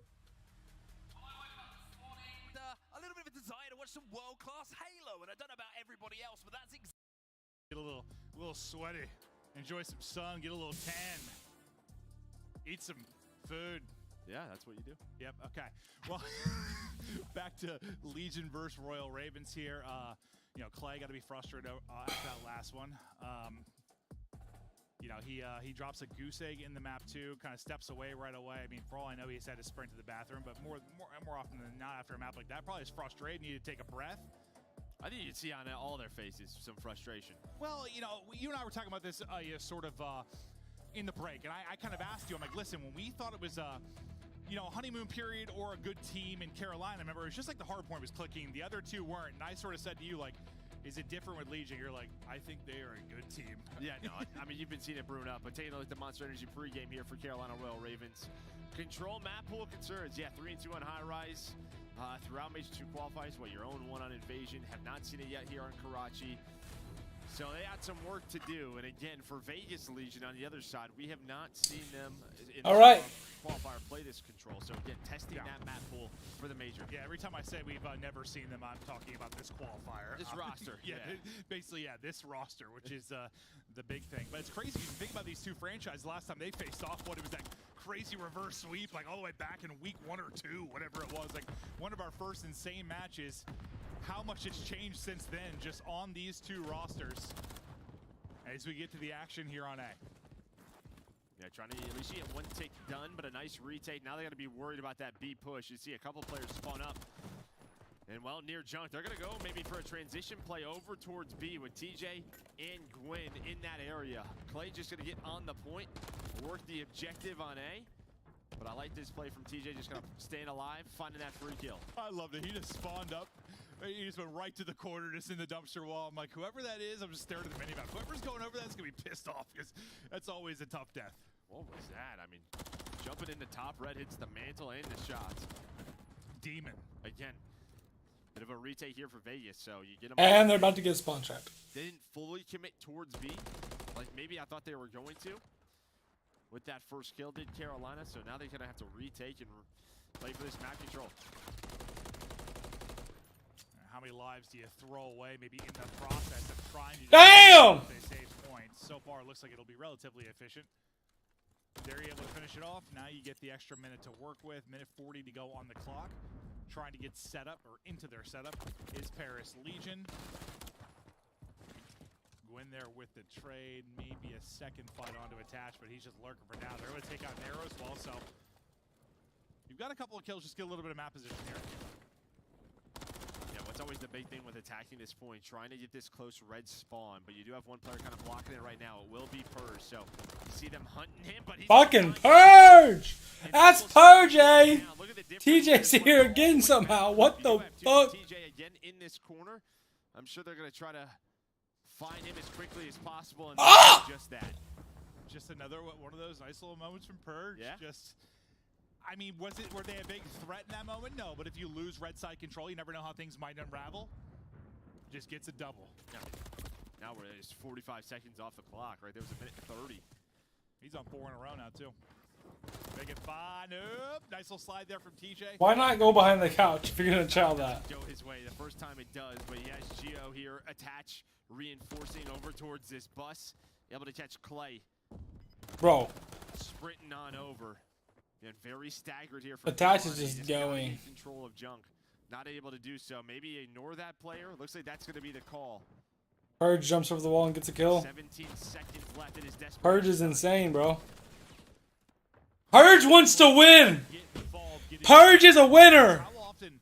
I mean, how many times have we seen it where it's like a little slow for him in a series, then he kind of erupts and things start to shift. A tough search and destroy. He had 1 kill until a moment ago. I think they need him to come alive. They need Clay roaring if they're going to come back in this series. Well, Gwen's giving them a shot. It looked like they were going to deal with him on the point much quicker. Doesn't see felony. Time did Vegas Legion, and there we go. They don't give up a tick at B. 4 lives remaining, 5 seconds to go. You finally get the close red spawns, but you don't have any spawns left. He's so good. Yeah, no, Bro, I love watching Legion. I love watching them. It's like FaZe. It's like, no, it's like Optic, Legion. Times we've seen him just erupt in the series when he's struggling, but oh, he's just got. I mean, when you have, he had what 0 in the search, he had like 2 there. I mean, when you've got like that's the past like 20 minutes, you've got 2 kills. It's just, it's tough to like. A lot of times it's been for him. I feel bad for Clay, man. A play, like a moment. He's just like, all right. He's just getting shit on, bro. He needs one of those. Yeah, like starting on defense, right? Like where you're kind of defending B. And he's already giving up in his head. He's already thinking, getting 3-0'd by Vegas. Offense and A control. Like, yeah, it could be a blender. But I'm just waiting to see if maybe there's something comes to life a little bit here and they start to bring it back, or is this just going to be a 3-0 slammage? Oh! The guy still That's Purge! Papa Purge. 10 Papa Purge. in a row. Yeah, TJ though doesn't want a big flame, so able to get Purge might be my favorite player. I love him. You love him? I love him, dude. Okay. No, we were gassing him up a lot in the green room. Dude. The talent are big fans. Guy, like, I don't even know he had a KD that registered on the KD barometer in some of those series, and now this guy's still here and just improving day by day. I love it. Guy's a warrior. He sure is. Well, he's up to 11 now, and his team's starting to work towards A. But Carolina have done a pretty good job keeping them off this, but I think the second tick will come in right here, and maybe the rest of the points. So now the focus will probably be on B. And we'll see if they can develop a push maybe a little bit sooner. Even if it's not Bro, that Gwen. setup, can you just get Gwen, you're so cringe, bro. Gwen is so cringe. What was that? Before there's 30 seconds left in the round. I mean, it's looking like there already might be a little success, but as Purge tries to get the guy kind of ahead of the rest of his teammates, so he'll get back to the spawn, they'll wait for him, and now they'll set up their next. That's a good corn. That's cringe. Royal Ravens, but you're already able to take out one, narrow snapping and nearly winning one top red. Now you have number 4 and 2 in Purge and Geo. Oh! To win this fight over towards red. You got 2-on-2 here for a moment. TJ, Fellow, the vets able to hold. He threw a smoke. Switch that smoke up. Make sure he's got a stun out. Probably still edited from his S&D class. So he throws that out. Yeah, I don't think he was expecting that, but he goes to toss it. No. It happened. It happened. I think you just saw him smiling. Yeah. But yeah, you can see they're trying to retake junk control and able to do. Clay is fully checked now. It's over. And now they're able to get the transition kill. Attach kills Geo. So it's just Fellow right now over towards B, but you get the close red spawn. That's what they were fighting for. And here we go. Vegas can now start this attack. Hey, TJ stun hits. This doesn't connect. He gets him sprinting forward. You pick up another kill, and now Clay. Okay, Clay gets a nice little moment there where he's able to get 2 and sort of slow that threat. That's a, you're in sort of a 2 versus 3. You maybe don't have numbers. And he's brought it now to 7 and 13. 30 seconds to go, though. 2 kills through and attaching Geo. Looking for some big play time now. Purge able to get 1. The snap back is there, but not going to get the kill. Attached, though. Able to bring it home. Everybody is dropping. Dumpster side spawns and coming through. Off to the races from red as well. This could be the dagger here if you're Legion. Yeah, they were trading well, Carolina. They were. And then the last 2 just get taken down. They lose their one-on-ones. And now you're going to have 3-4 players on B just like that. That is how quickly these rounds can collapse on Karachi when you have those close red spawns, and Legion did it. They were layering the map, trying to get to that spot. It looked like it was going Carolina's way, but Legion clutch up. Yeah, and honestly, like, there wasn't... It was probably around, like, 30 seconds when you got the chances, like, starting to come through. For Carolina, it's just, yeah, it's like the control moments we talk about for the years. Just... It's just 3-4 down and bang, you're onto the point. I mean, they only had 1 guy left on at the end. Just they had that 3-person stack for so long that they only needed what a millimeter. Once it was down to 1, and God, you're looking at what could be one of the more lopsided series on the year right now. You get a 3-0 here, because you win what by about 100 in the hard point, 6-1 in the search, a potential 3-0. Oh! Impressive stuff here from Legion. Again, for Carolina, Purge is back up top. Chance they can start winners. Relying though on some others in the league, depending on how the matches go. But you never want that as a player. And I just really kind of expected more, just considering what's on the line with him getting into winners. A little more fire, a little more passion. It's tough to do when you're losing, I know, but this has just been a statement from Legion. We're not done yet, though. This would be one of the crazier reverse sweeps we've seen, that's for sure. But it starts with an offensive round victory here. That's such a cringe corner. You do a great job. I mean, that's a real efficient work there at A. You're up like 5 lives. You're able to get it. Probably the best we've seen from them. But then Purge comes. Purge is playing out of his mind. Oh, he's gonna find a third as well. Yeah, Purge just hits right over towards Ticket, kind of blocks those spawns. So, yeah, again. I mean, I'm like, it might be too late to say, but fucking Vegas is a good ass team, bro. Like they do shit right, like constantly. They don't fucking. They don't troll. No, but Tatch is there to help him out. Yeah. Thankfully, he doesn't get hit by it, so Tatch able to chain together 2. At the end of the little battle here, you have by Red as Nero gets that final kill. And back to the blender. Go, Carolina. Now you're taking shots as you're basically taking steps out of spawn, but you get through. Just keep holding an iron, bro. So quickly, you're able to kind of slip through the cracks now. You know, apply a little bit of pressure over towards B. Do you have a heroic moment in you now if you're Royal Ravens? Can you muster something together? TJ's going to drop. Clayster's still up. He's out of it. And calm, cool, collected from Legion again. Yeah, take their time. Going to find a pick or two. And now they're all grouped up. You still have Purge in that top red room. Nah, Felony had to wait there. Right behind the door, and he's going to find the first one. That'll slow things down here. 13 lives remaining here for Carolina. Oh my God! Leading the way with 21 in the line. He's so good!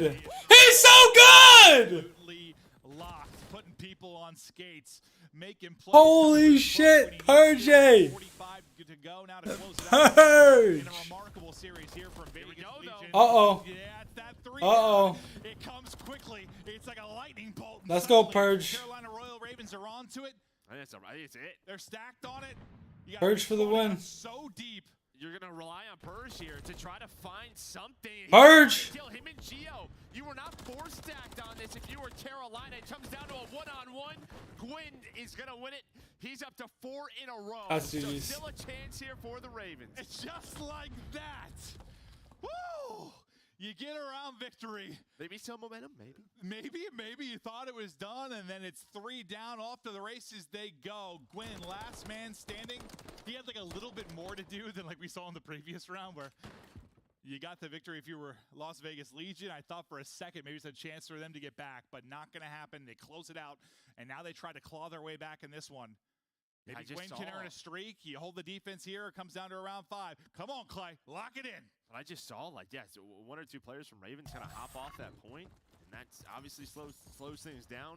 Allow Purge to hit that flank, but able to. Nero needs to have a big round here. Kind of getting shit on. Purge is fucking going nuclear. And Clay trying to lock down this A side of the map, but Clay gonna get taken down. Again, just some frustration from Clay. It's just the time he's not going his way. See, maybe they can go Fellow's way. Got 1 on the bridge side. Oh no, it might. You thought it was gonna be horrible. Oh, it was disgustingly bad. I think it's Gio that ultimately gets the timing, gets the kill. Gio now up to 3 in a row. A about to be done. Clayster now looking to pounce, and the frustrations continue. Oh no! Just one of those series that's gonna eat at you. Yeah, now, he's trying to find a timing there, right? It looks like he's able to find it. If he finds the first kill, maybe his team helps him out, but they transition over to this B defense. Nero's gonna push you, baby. You have right now for Vegas. You are all over. Damn! But Fellow locking down Junk. Fellow! That's that boy, Felony. Probably like lost aim assist for a second, but just kind of DJ's just getting hunted. Like, what am I playing right now? 2 people are hunting me in my spawn. He's gonna spawn there again. Yeah, he's like, all right, I'm chilling for a sec. You come to me. It's a standoff between him and Nero. This is my real estate. Who's going first? Oh, TJ's peeking. Yeah, he's still there, buddy. Now you got some help, though. But can Nero waste enough time for his teammates to take control of Red? That's really the goal here. I mean, he's wasted a good amount of time. He's been alive in this area forever. 1 just kind of hits it right up the gut, though. Gwyn's able to catch that. Number 2 in Gio. We'll see if he can make the play. He's at least able to get 1, and now they start to push up towards the point, trying to take maybe TJ out of the play. Coming off of spawn's going to be Clayster. Nero just sneaking on forward like a slippery little snake. Oh! He's a slippery snake. What the fuck? respawn. He gets caught middle alley. It looks like Attach is able to win that gunfight. Once it's done, a team nade is in. Oh, that hurts. And now you're going to 3-flood this alleyway, and Geo is above you, taking out one. GG's. That is it. Vegas with another win. 5-2. Gwyn is checked. Playster is dog shit. Not close. It's if that was going to be. That's a statement. Yeah. Yeah, if that was going to be any like litmus test, you're wondering if these two teams are close. They are not. Legion have their way with Royal Ravens. Through maps 1, 2, and 3, it is just they get ahead, they don't look back. What, first time as a franchise getting 5 wins right at qualifying? It's a little bit different. We've had different number of matches in qualifiers, but like, listen, if you are the Legion, Clay turned his PC off. 5 wins throughout. Clay turned his PC off. Yes, I mean, you were the laughing stock of the league for years. Now you've got this team looking at a winner's bracket berth, 5 wins on the. Oh my god. It's a fucking smoke show, man. Clay got shit on. I mean, there's a bad. Clay got shit on bad. Felony finally had his step up series. Clay still gets shit on. It's man. He might need to retire. Move on to streaming. People would love to watch him stream shit on kids all day long. But this is just embarrassing. Like it's so sad. It's so sad to see. That's what I hate about it. It's just sad. Improving day by day. Geo with another bomb at 29 and 16. Geo is disgusting. This team's got me fired up, man. I'm excited to see what they can do. Because, like, listen, we, you know, one of the things this year you had, it's so lopsided times. You have your top 4, right? It's so set in stone. Like, who's going to be the team that might crack into that? Yeah, who's going to play spoiler? Round 1 might be the match of the first day of the major when we get there. Just a couple of days away on the other side. Yeah, Clay just 13-27. Another tough one for him. Fellow stepped up. You know, he really struggled versus the Heretics. He had a much better series here, but just wasn't enough. It looks like Carolina going to have to regroup again. There's still a chance for them to start in winners, but yeah, they're frustrated right now. Yeah, it's an insane one just because those final 2 teams. Like, if you end up with, what, 5-win Legion, 5-win Thieves, the top 4 the way they are, like, who the hell? Somebody's getting in. Like, they're just limping in, but yeah, they're there. They're going to be in. To break down that first match, we kick it back to the desk. Take it away, guys. Thanks so much, Maven and Merc, and this was faster than I expected. I was hoping for a Game 5, but Vegas didn't give Carolina any breathing room in this series. Let's break it down. Was there an MVP? I saw great moments from Geo. I saw great moments from Nero. Or is it just a team event? How would you guys describe this match? Team effort, for sure. I think we've just seen a completely different level of Purge and Geo, respectfully. They look like different players in the past 2 series that we saw them. Respectfully, they are playing teams that have already kind of been on the struggle bus, but for Vegas Legion, I mean, this is just incredible. The hard point, I knew it was going to be a masterclass. Unfortunately for the Carolina Royal Ravens, which should have been a second set of rotation P1 into P2, Purge gets a spawn out and Palace, which creates that natural pinch, and any hope of Carolina Royal Ravens trying to chain to get back into the game was absolutely obliterated. Absolutely, I totally agree with that. I think it was a balanced team effort, but I got to give out an MVP, man. Yeah, give it to him. My guy Gio, I don't know what he's been eating for breakfast lately, how he's been feeling. He must be getting some great sleep because the man is here and he is frying. This is what they needed. You know, like, they made that change, and fundamentally they've been sound, they've been a good team. But it takes another level to break into like a top 4, to have a run at a tournament. They look like they can have a run and beat some of the better teams in the league, and it takes performances like this across these last 2 matches. Gio has been unbelievable. In this series alone, 1.7 across these last 2 matches, Gio has been unbelievable. In this series alone, 1.7 plus 25 takeover moments. 1.7?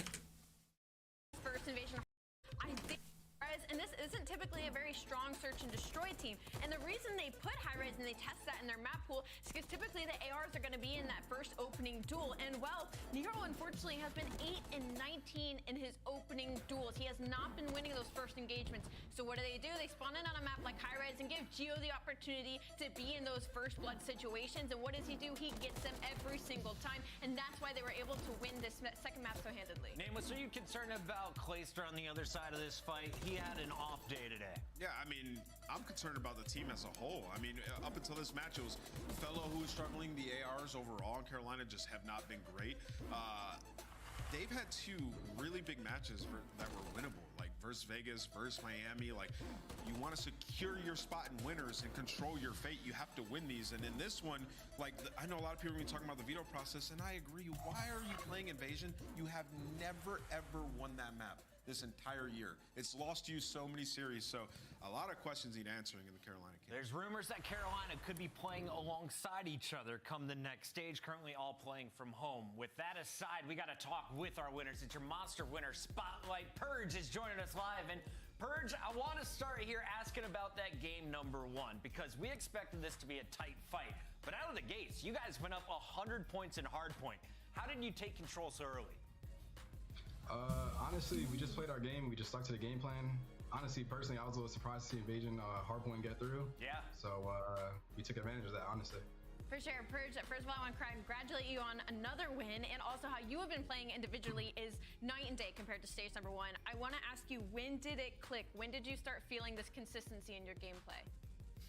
I think definitely major 1. I mean, it's no secret I was underperforming. I think there was a lot of factors into that, but I think, major 2 came, and I was just blessed that, these guys around me gave me another chance, you know what I mean? Despite, all the noise and stuff. Sure. So, I knew how to lock it in. So, here I am. Of course, happy to have you.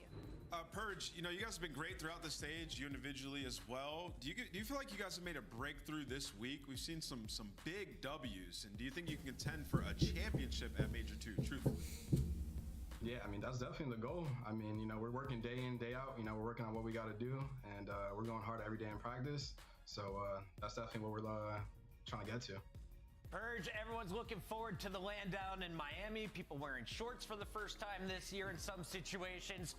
Chad wants to know about your shoe game. What shoes are going to make it on the trip with you? Because we can see the collection to your right. Honestly, for game day, I got some new Jordan 3s that I'll probably wear, but the go-tos are the just the white Air Force Ones. That's the go-to every time. Fire, man. The cements are goated. You pull those out, you're at least I got those. All right, you can come see Purge in person. Can't wait to see you next LAN. Thank you guys. Have a good one. Bro, I gotta meet this guy. Down to Miami next week, and you all can follow with us as we are heading to major number 2. A lot to be excited about. Ali, as we recap this first match, though, what's your big takeaway between these 2 teams? Look out for Vegas Legion come Major 2 time, man. It's next week. All right. And of course, you want to find out when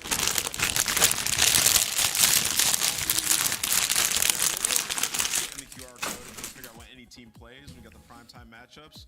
That's what you got to do. Sync your calendar. It'll pop. Wouldn't you after a performance like that? SSG now 1 game away. Damn. Oh, really? Absolutely. I mean, once again, these games Fucking go. Right?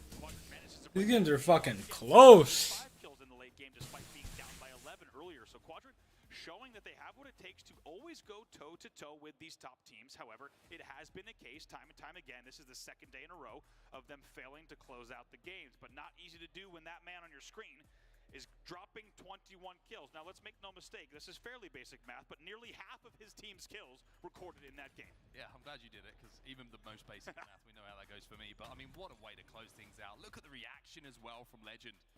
He knows what this series means to him, right?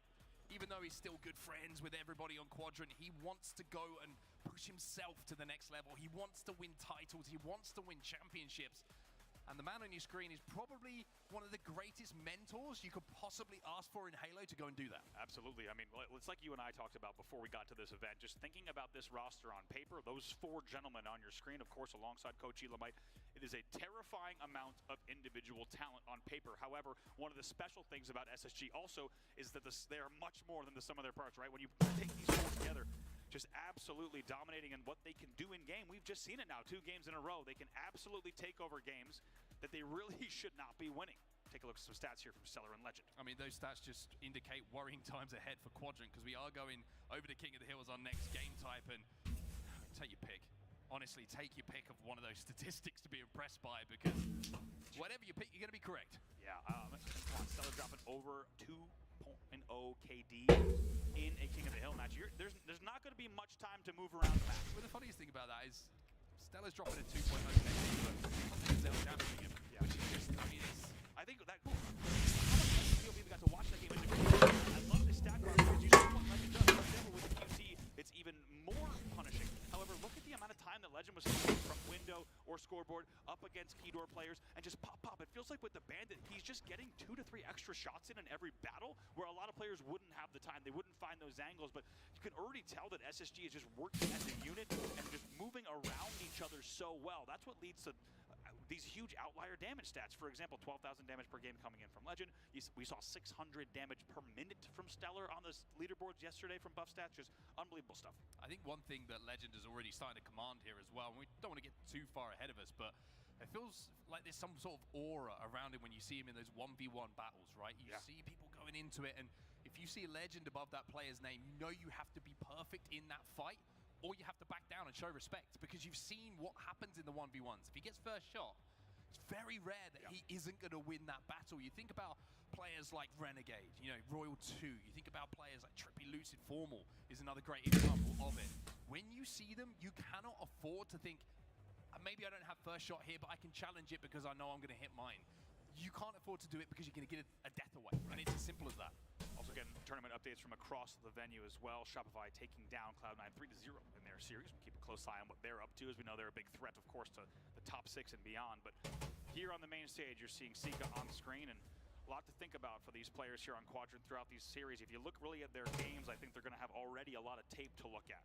Yeah, it's crazy, right? We're sitting here waxing lyrical about Legend and how well he's playing, and the fact that the series is 2-0 as we bring up a little bit of C9 versus Rebellion for you to enjoy in the meantime. But just to continue the conversation, that first game could easily have been Quadrants. Yeah. Easily have been. Arguably should have been Quadrant. I don't even think arguably. Should have been Quadrant, and they threw the game away. It's a 100-point lead. Also to not, I mean, they needed one single push. You could actually argue they only needed 2 dead to close out the game at the 246 mark. They were unable to do so.